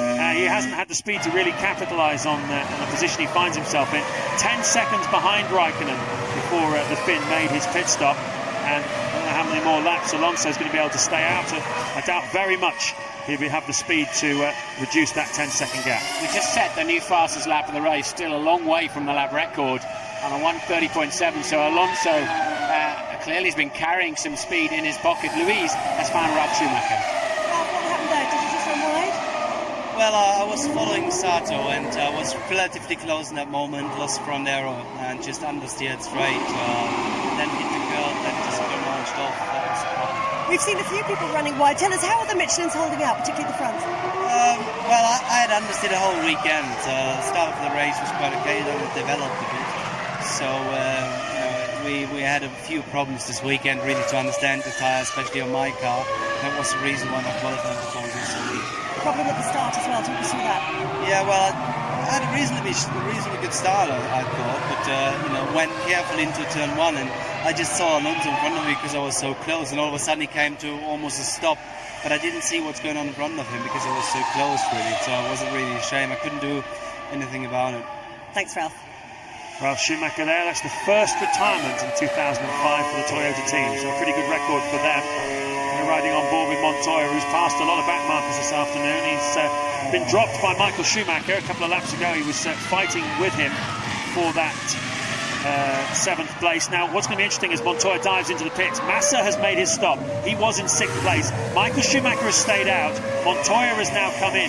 Those two were very close up behind Massa. So if Michael Schumacher can stay out another lap or two longer, I think he will nick 6th place. And off the racetrack is the Renault of Fernando Alonso. So both of the front two cars have had offs. I don't know whether that was an unforced error like Raikkonen's, but it's obviously difficult to keep these things on the road here this afternoon. Montoya exits the pits. Where is Massa? Massa crosses the start-finish line now. This is for basically 7th place in the race. Massa keeps it. Montoya is behind him. Michael Schumacher still in front of them, yet to make another stop.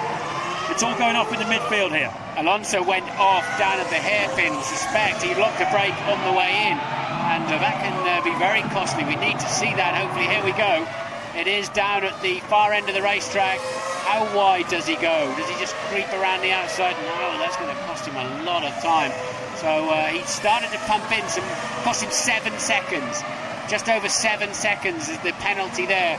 So that releases Raikkonen comfortably and suddenly puts Heidfeld into play, although Heidfeld was beginning to fade anyway. So in the end, it may not make any difference. But Alonso then just breaking himself, basically. Well, it's making a bit of a difference. Alonso's got to pick the pace up again because Heidfeld now is just 14.4 seconds behind him. Those Renault mechanics getting ready for a pit stop at some point in the near future. And if it's the margin from Alonso to Heidfeld stays 14 seconds, that means Heidfeld will jump him at the pit stops. Here comes Michael Schumacher then. His mission here to get out in front of Felipe Massa and Juan Montoya. If he can do it, it'll give him 6th place in the race. And he was 9 seconds behind Coulthard, who's yet to make another stop. So Schumacher could be on for 5th here. He can get out in front of Massa and Montoya. Should be able to do it, I think. Quite comfortably from the looks of things. Yeah, there's Massa, the top of your screens. There's Montoya. Easy peasy for Michael Schumacher. That's 6th for him, with Coulthard still to stop. Button comes out of the pits from 8th. Well, the Michelin rears are looking more daggy on the pit stops than you have to. I mean, Michael's front tyres look brand new. We didn't really get a shot of his rear tyres, but he certainly is not going to have the doom and gloom of tyre degradation that I thought he was going to have when we looked at them at half distance. Still, you can just about see all of the grooves as Alonso pits. Alonso pits from the lead. And it's not going to be enough of a margin over Heidfeld. That mistake going straight on at the hairpin could well cost Fernando Alonso 2nd place and another 2 points to Kimi Räikkönen in the World Championship. This is going to be very close. Don't forget Heidfeld's got to stop again, yeah. Heidfeld's on a 3-stopper, so yeah, definitely the Michelins are now wearing, in the second phase of the race, the Michelins are wearing more heavily as Barrichello sweeps through. Yeah, you're right. Heidfeld has got to stop again, so he might well get away with it then, Alonso. 12 to go here at the Nurburgring.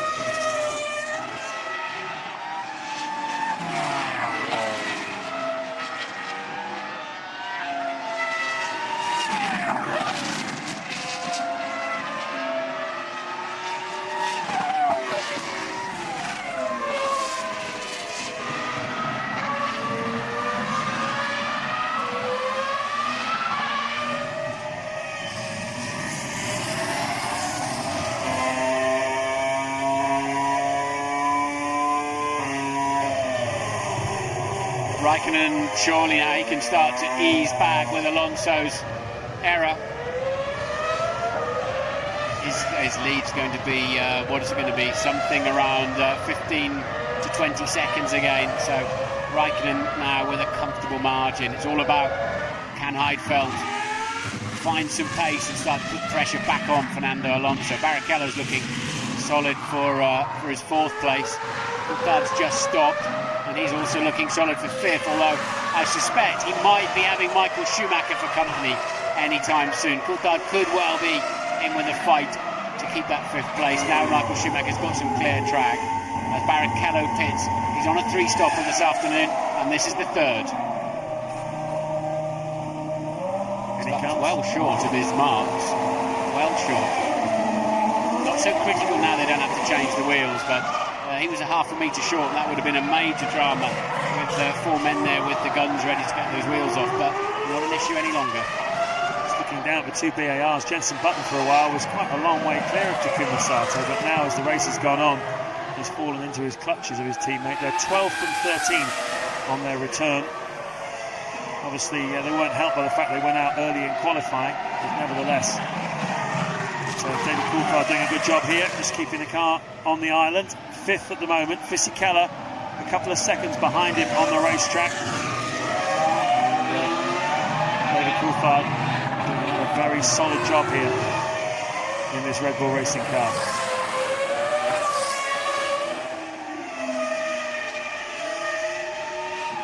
Apparently Montoya then out of the points. Michael Schumacher managed to jump Felipe Massa. Montoya did not in that second round of pit stops, so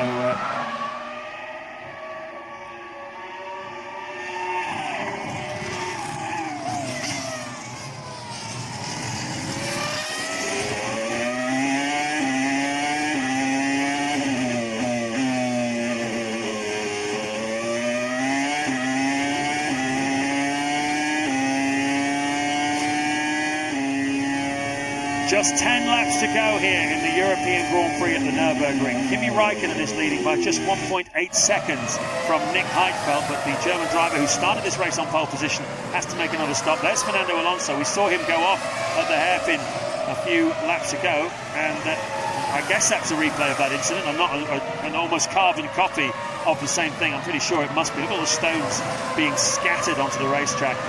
Yeah, I think it probably is a replay of that. It's a bit misleading because it was quite a while ago. Alonso third, Barrichello fourth. He's made his third stop of the afternoon. David Coulthard doing a great job in fifth place for Red Bull Racing, 12 seconds behind Barrichello, but unfortunately for him, just a second in front of Fisichella, who's going quicker at the moment than the Scotsman. And but he has another stop to make this afternoon. Michael Schumacher is seventh, and the speed has not really been there this afternoon that was promised from that team. But the good news for Schumacher is that he did manage to jump Felipe Massa in the second round of pit stops. So Massa down to eighth.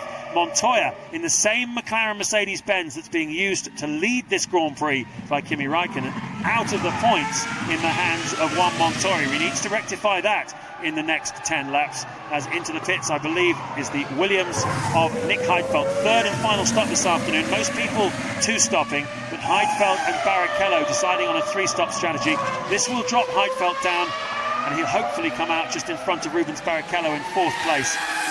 In third place to keep his podium. So there goes Alonso to reclaim second place then, and comfortably ahead.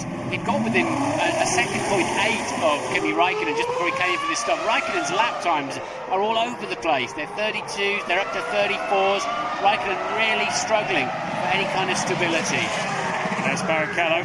So Heidfeld does keep his podium position at the moment with 9 laps to go. Barrichello, previously a winner here, of course.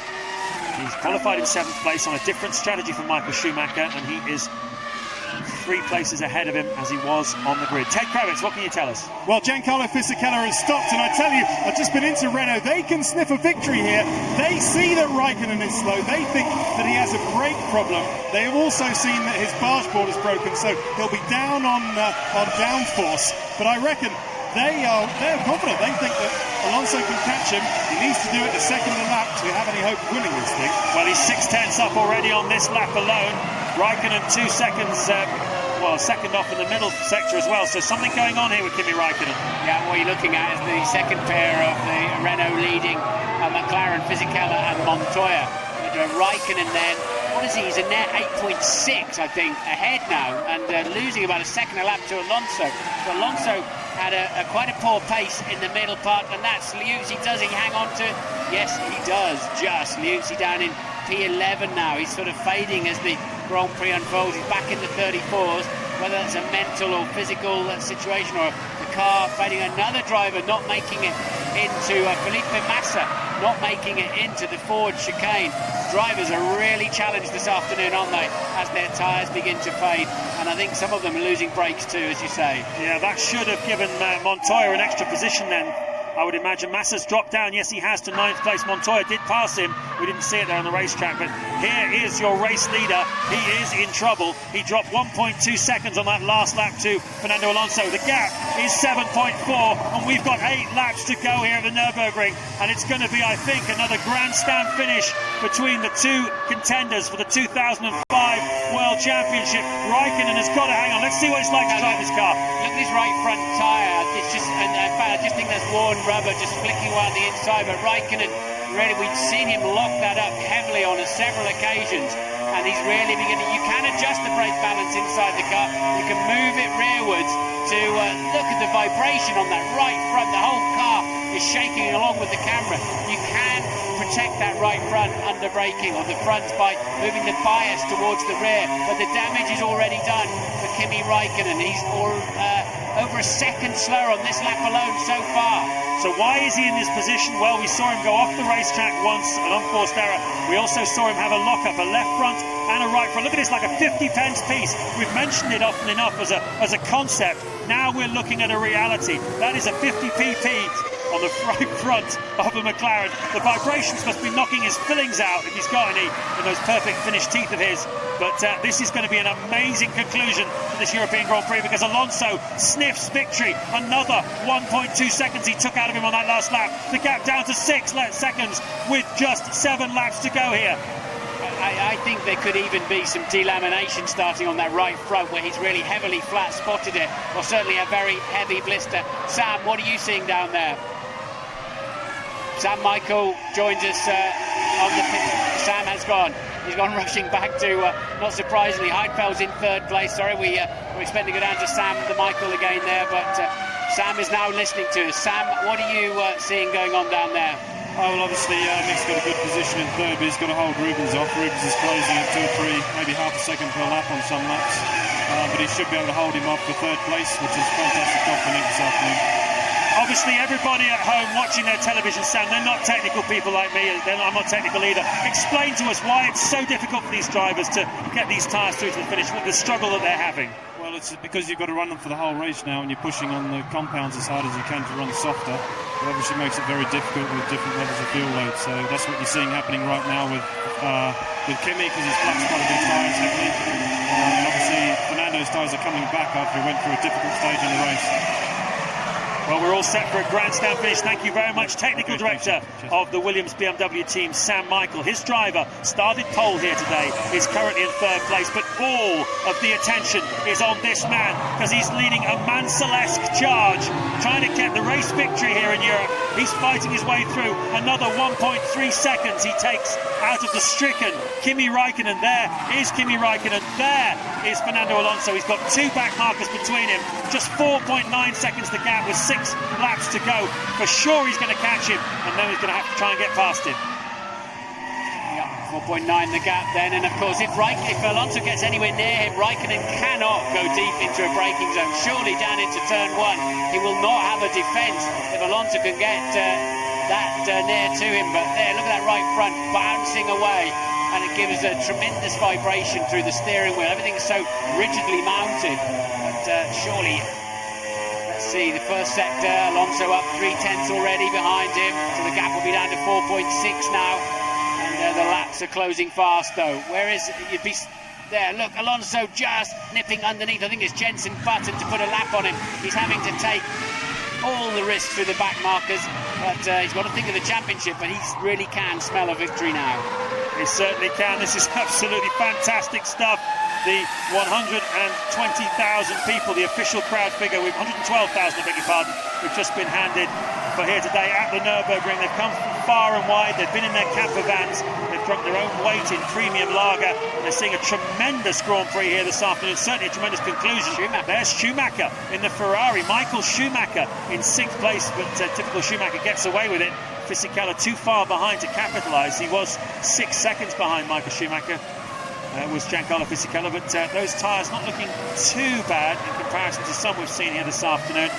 But, well, Schumacher amongst the also-rans. There's Massa touring around slowly.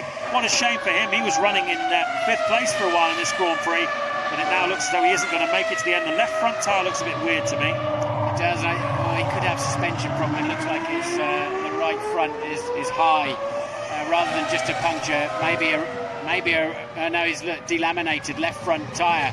So strange there. I don't understand why he can't turn in. Ted is down in the pits. Yeah, that's exactly what it is. Sauber has got that left front ready for Felipe Massa. They're not sure if he's going to make it in, but his race is ruined anyway. Well, there's your race lead up, and there, going behind Felipe Massa, is the man chasing him. You can see Fernando Alonso was 4.4 seconds behind him. That's the VAR. Alonso is behind the VAR. Here he is turning in now to the chicane. At the end of this lap, there will be just 4 laps to go, and the gap was 4.4 seconds. Alonso crosses Raikkonen, I beg your pardon, crosses the line. Alonso comes across the line now. It's taken just 4/10 out. That's not enough. He's going to have 4 really mega laps, as you can see. All sorts of bits and pieces flying off that car, Felipe Massa's. Yeah, as the tyre delaminated, it hit his front wing, which is why he was struggling to turn into the corners. 3 wheels on his wagon, effectively, and only half the downforce of the front wing. So Massa then, that happens when because they run about 2.5 degrees of camber on the right, on the front. So you do load the inside of the front tyre very heavily indeed, and they'll replace that with a used tyre, which they're allowed to do. You could see as the old one came off, the expression down to the canvas would be accurate. You could literally see the canvas through the tyre. Tremendous attrition here then, but what can Alonso do? He needs a final big push here to get himself on terms with Raikkonen. I tell you what, I bet Raikkonen's right front's not a whole bunch away from that condition of Massa's tyre either. After the lockups we've seen, Alonso's dispatched the lap Sato now. He's got clear gap, clear space between him and the race leader. He's 2/10 up in the first sector despite having passed the VAR, but Raikkonen's probably just about got enough laps left, hasn't he? Well, we've seen defensive driving this season from Fernando Alonso. 3 times a race winner, fantastic stuff for the last 3 Grand Prix at Spain. The last 2 Grand Prix, Spain and Monte Carlo, and then Imola as well. In fact, if you go back that far, he had to be extremely defensive. Michael Schumacher attacking him there. And this time he's the one on the attack, and it's Raikkonen who's on the defence. There's Ron Dennis, the team boss of McLaren Mercedes, his foot just waggling, a little bit of excitement and tension there in the foot of Ron Dennis. And the sole of that shoe, you probably saw some writing on it. It says 1 small step towards victory. Such a McLaren mentality message there. Ted Kravis, what can you tell us? Look at this time now, Ted. Look at it, the right front of Raikkonen. And even more than that, you can hear it. Standing here in the McLaren garage, you can hear it when he comes across down the straight. Everyone else sounds clean. You can probably hear them in the background. They go, ooh, ooh, and then Raikkonen comes and it's it is as bad as that. Sound effects by Ted Kravitz.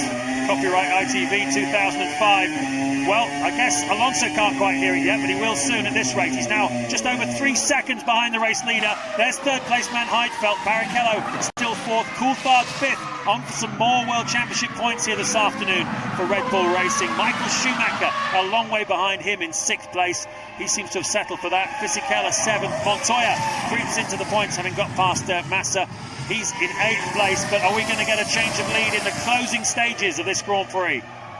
It's the main fight going on. You have to be impressed with the reliability of that McLaren, because Raikkonen has thrashed that within an inch of its life all afternoon, hasn't he? He's really abused that car, and it's staying underneath him. But 4 laps to go, and that right front tyre. Imagine that the downforce at 185 miles an hour coming into the heavy braking zone and the NGK chicane just puts so much load into those tyres. And if the carcass and casing, look at that, just hanging on in there still, isn't it? How can he possibly drive this car with the tyre in that condition? Even if you're on the road and a policeman saw that, he'd pull you over, and quite rightly too. This is incredible. The man is driving at an average speed of 128 miles an hour around a racetrack with a tyre that has no place on a racetrack. The lead down to 2.7 seconds now, and they're coming up to lap Montoya in the sister goes in P8. He is in a point scoring position now, and now we get a good shot. Look at that, it's just moving around almost on the rim, the tyre there. So that's the big flat spot we saw him put on it when he was trying to lap Jacques Villeneuve, and it's somehow hanging on. It can't last. It cannot last. Surely it cannot last. If he was to pit now, which would be the non-adventurous thing to do, I suppose, he would probably be able to come out just behind Heidfeld. He'd still be on the podium, but it'd be... I mean, is this unsafe? No, you just got to keep going. If you hit the wall, you hit the wall. There's no chance to stop now. I'm just trying to look at the sectors, and he lost 4/10 in the first sector. He's a second down again on Alonso. Alonso's taken a second out of his lead, and now look how much closer he is. And Alonso with the full braking ability of that Renault. We are going to see a showdown in the final few laps. For the second time this week at a major sports event, I'm shaking. I was in the stadium in Istanbul, I was shaking for the whole of the second half, and I'm shaking again now, because this is the most fantastic finish to a Formula 1 race. Raikkonen is under real pressure. There it goes, the tyre lets go, he just misses the VAR, and I said he should have pitted. I told you he would have got a podium if he'd pitted, instead of which he's going to get absolutely nothing. Ron Dennis can't believe it. The racer in Raikkonen wanted the victory. He wanted to stay out there. The common sense man said bring him in. They didn't do it. Alonso's going to take another 10 points out of him in the World Championship. And there's a smile underneath that Spanish crash helmet, because Alonso is going to win the European Grand Prix, having not had a sniff of it for the whole race. And when it went big, didn't it? Took the suspension with it. But they need to pull these points back on Alonso. They had to take them to racers' gamble. They had to do it, and that's very reminiscent of when Mika Häkkinen had a similar failure. Just about took Jenson Button out of the race, but missed him. Button moves up to P10, Coulthard up to P4 then, and well, I don't know. Analysis will say yes, you should have changed it. Of course you should have changed it. It would have been 6 points versus no points. Maybe that's just, I'm not a racer and you are, but last lap you don't come in for a pitch, but that looked dangerous to me, and well, there we go, it's off. Yeah, the tether's doing a good job to keep it from bouncing across Raikkonen's head, so Alonso leads comfortably then from Heidfeld. Barrichello still trying to put Heidfeld under pressure. A lot of debris on the racetrack. And through to complete a very unlikely victory comes Fernando Alonso. He hunted down Raikkonen. He has his 4th Grand Prix victory of this extraordinary 2005 World Championship. He loves it. He absolutely loves it. The 5th win of his brief career, only 57 Grand Prix, and yet he's been in the winner's circle for almost 10% of them. Nick Heidfeld, he lucks into a 2nd, it would have been a 3rd. Barrichello gets a podium for Ferrari. First time for him this season that he's been on the podium. They had one with Michael Schumacher, remember, back at Imola, but the first time for him. And Heidfeld, well, a tremendous result for him. And what about David Coulthard? What a drive by him, stupendous performance. Bear in mind as well, he had a drive-through penalty for speeding in the pit lane. That would have added about, 12, 15 seconds to his overall race time. Not quite enough to beat Barrichello, but he'd have been really knocking on the door of a podium without that speeding fine. Yeah, it'd be at least that, I would think, and that puts him up to 4th in the all-time point scorers list in the history of F1. So P4 today for Coulthard, and say 4th in the list. But Alonso then, he put just enough pressure on Raikkonen, didn't he? They both ended up going off the road. You have to say Raikkonen did thrash his car hard today, and he paid the price, didn't he? He did. He flew off the road at the Ford curve. He had a couple of big lockups into turn 1, and well, the mood on the McLaren wall, you can just imagine, can't you? Because as he tours around on his slowdown lap, Alonso is saying 4, yes, he's saying it to you at home as well. I've won 4 times this year, and that is the most fun I've had for a long time.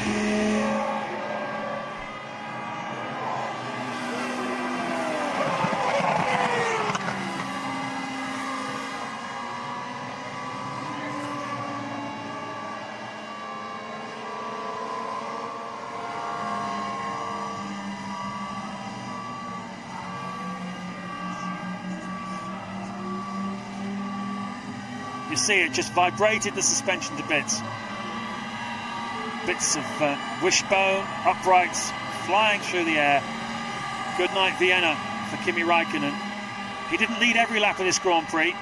Obviously, the race strategies meant that we had several different leaders. But, well, that was the price he paid. Yeah, there was even more vibration on there than it looked. I mean, that absolutely just tore the suspension apart. It's made out of carbon fibre. It's incredibly strong in certain directions, and that's how close Jenson Button came to not finishing 10th in this Grand Prix.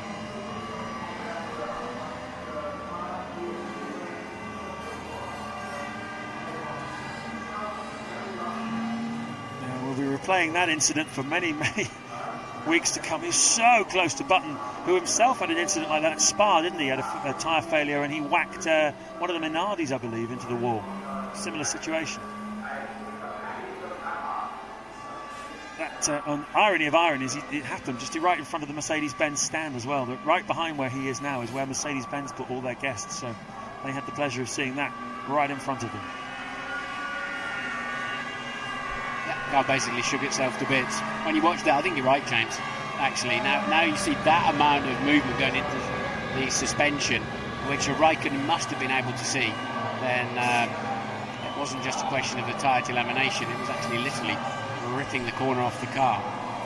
And the more I look at this now, look at Coulthard, 13 seconds only behind Barrichello, and well, you need 15 to come through the pit lane without stopping. So he would have been on the podium without the speeding fine.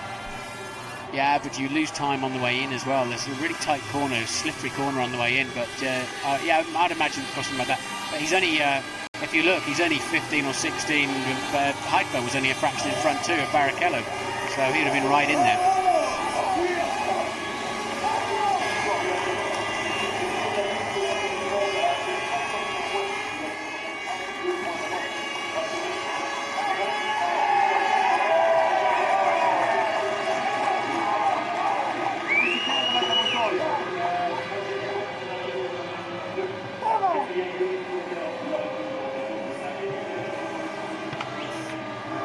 Back at the Nurburgring here in northern Germany, we have had a sensational finish to a really exciting Grand Prix here.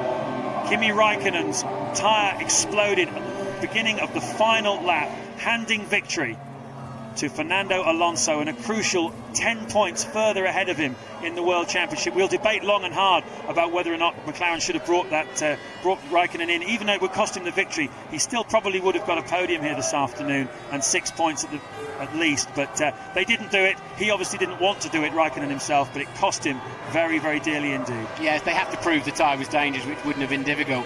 Actually, I think you're absolutely right. Of course, he should have come in. The tyre didn't actually explode.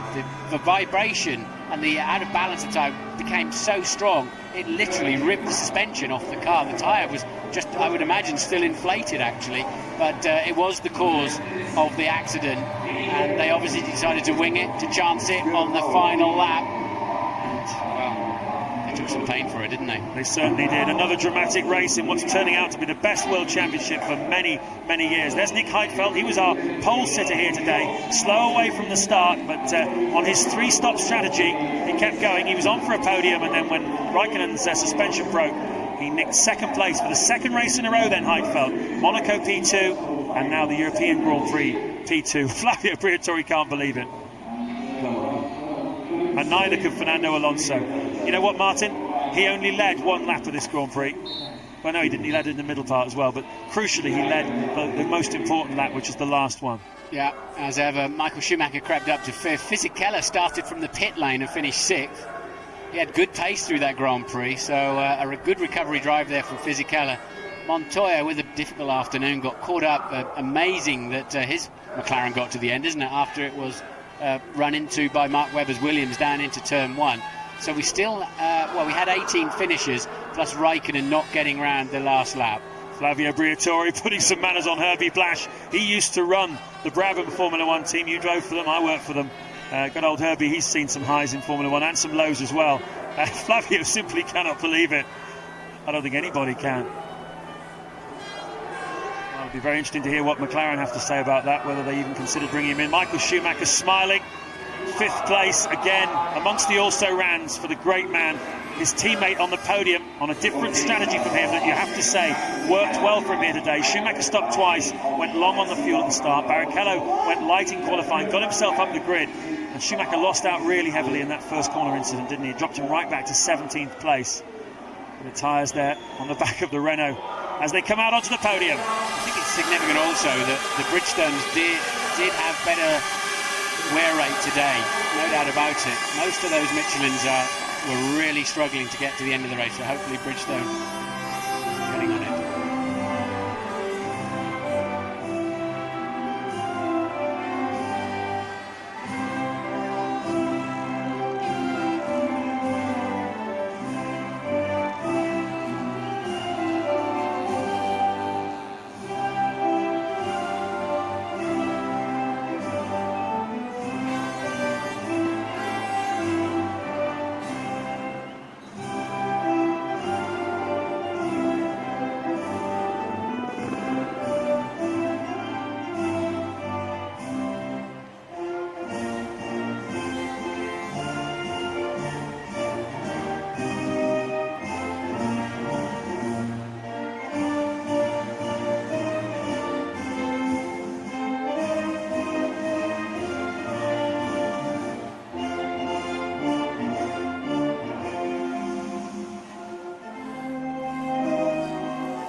Represented by Flavio Briatore, their team principal, the trophy presented by Boris Becker.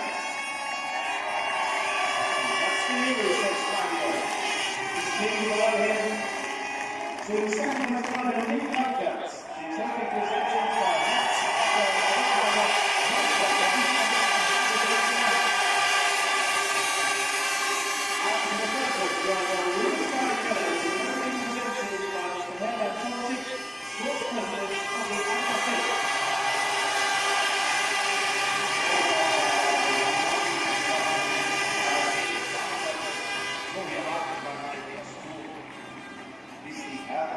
das verlassen haben und nun ist es Zeit für Jacques!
Congratulations to the three podium finishers in the Grand Prix of Europe. Third for Scuderia Ferrari Marlborough Rubens Barrichello. Second for the BMW Williams team, Nick Heidfeld. And winning his 4th Grand Prix of the year for Mild 7 Renault, Fernando Alonso. Fernando, a great drive from 6th place on the grid, pressure all the way, fastest lap, couple of laps to go, 1 second behind Kimi Räikkönen. Take it from here. It was a very, very good race from our side, and the car was perfect after lap 18 or lap 20 that David Coulthard stopped. I felt the car perfect. I was able to push every lap. And it's true that I lost so much at the beginning of the race. I nearly finished my race in the first corners because I don't know who pushed me on the back. And I thought that, well, maybe the car is something broken on the back of the car, but felt okay. And then I lost so much, and I was happy with the second place. But obviously the car was so nice to drive, so quick, and we were pushing so hard. I think McLaren and Kimi, until the point that they had a failure in the tires. So we were very lucky today, but at the same point we were very strong and able to push them like at the beginning of the season, not the last 2 races. A very different sort of win for you, coming as it did just with 2 laps to go like that. Yes, all the other victories I had this year was leading the race from the beginning to the end, and to be leading the race only 1 lap, only the last lap, is a much better feeling. You were really quick just before your second stop. You set fastest lap, and then you ran wide at the bottom hairpin. Yeah, I was pushing so hard. I knew that I had one possibility, very small, but one possibility to overtake Kimi in these 3 or 4 laps that I went longer in the second stop. And I was doing 30.7 at that time, the quickest lap of the race, and I arrived in 10.7, locked the front tire a little bit, went wide, and it was not a really big difference at that stage, I thought, but everything was fine, and I had no problems. I was lucky again there as well. Well, we now know, of course, that nobody started the race with more fuel than you. Looking back now, do you think that was the right amount of fuel to have qualified with? I think it's similar. I think to be the longest, I think is a help for the race point of view, and you become second or third very quickly after your first stop. But you have to be careful the distance and the gap you have with the car who is leading the race. And maybe it was a little bit too far, Kimi, this time. So maybe with a little bit less fuel, it was not a bad idea as well. But winning the race, I think I have to say that the strategy was perfect again. Well, congratulations, Fernando. Nick, congratulations to you too from the pole. Another second place, your second in a row. Off the line though, Kimi quicker into that first corner. Yeah, we knew from the beginning that most likely Kimi would have a lot better start, but it was quite close actually, and I had a go in the first corner, but he just timed it perfectly and held on to second position. Obviously, we did a 3-stop race, had a short first stint, but I think that worked out perfectly for us. We just did that because we hoped to get the best result, which we in the end got with the second place. Just pushed as hard as possible in the first stint, tried to get a gap, which worked pretty well, and car was really nice, but as I had to push so hard in the beginning, lost the rear tires a bit towards the end. And quite a lot of pressure from Rubens in the Ferrari towards the end as well. Yeah, I mean, it's one thing for Rubens to be behind me. I think even if he would have been close, would have been another thing for him to try and overtake me. But actually, as I saw him getting close, I was able to push a bit harder. He closed the gap, especially as I was stuck behind a Jordan, who I think didn't do a good job because he had blue flags for a few laps. And that cost me quite a lot of time. After he was gone, I did put in some good times, and I think it was clear that without any problems I could hold on to third position at that time, and then obviously we were lucky that Kimi didn't finish. A great result for the team after a difficult start, and now circuits like Canada and Manicure where BMW Williams has always gone well. Yeah, I was amazed. I mean, after pole position, to be honest, I didn't expect to be able to win. I thought if everything goes perfect, I'll be third, and now we're here in second position. After a weekend which started quite difficult on Friday, we didn't do a lot of laps. It was very difficult for us to do the tyre choice. I think in the end we did the right one. we also, instead of focusing on this race with development parts, are focusing more on the next couple of races. So I hope we make a step forward again. Congratulations to you. Rubens, welcome back to the podium after Melbourne. A great drive from you, also on a 3-stop strategy. Tell us about the first corner. What did you see of the melee there? Well, the first corner is it's actually a great one for overtaking, but it's on the first lap. It could be a mess, and I was alongside Fernando, and all of a sudden I was turning and I saw just 2 cars. I think it was a Williams or somebody else just crossing in front, and I had actually to turn left before I turned right. So I lost a lot in that confusion, and it was a pity. But on the same way, I was able to push my race from the beginning, because I lost a lot, maybe, I don't know, 15 seconds or even more, but then I was able to push, and even though I had some difficulties of overtaking, I was able to overtake and use my strategy very nicely.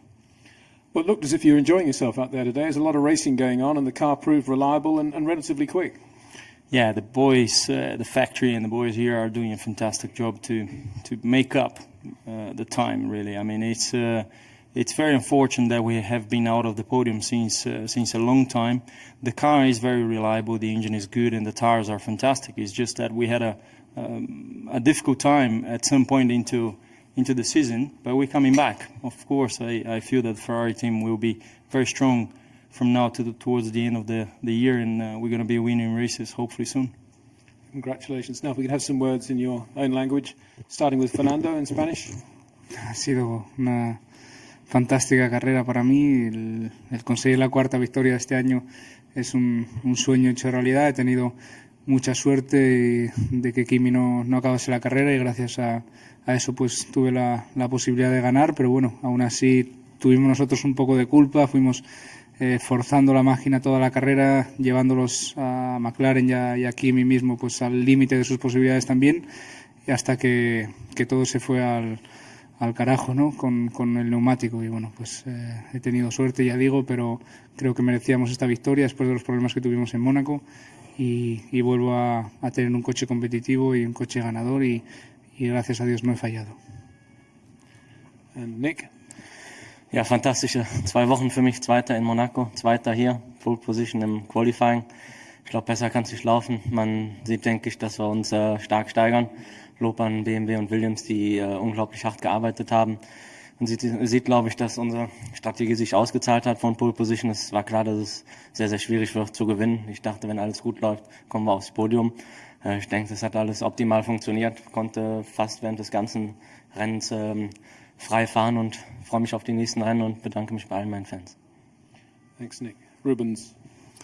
Uma corrida fantástica. Eu acho que se não fosse um pouquinho do problema da largada, a gente poderia ter almejado por alguma coisa melhor, mas largando em 7º com 3 paradas era o que a gente podia esperar, ir para cima de todo mundo. A gente sabia que nossos pneus se comportariam muito bem na corrida. Foi o que aconteceu. A gente perdeu muito tempo no começo da prova, mas mesmo assim eu fico satisfeito com o resultado, com todo o trabalho da Ferrari em cima de motor, em cima da durabilidade do carro, e também com a Bridgestone tentando fazer o máximo e conseguindo trazer um grande pneu para essa prova.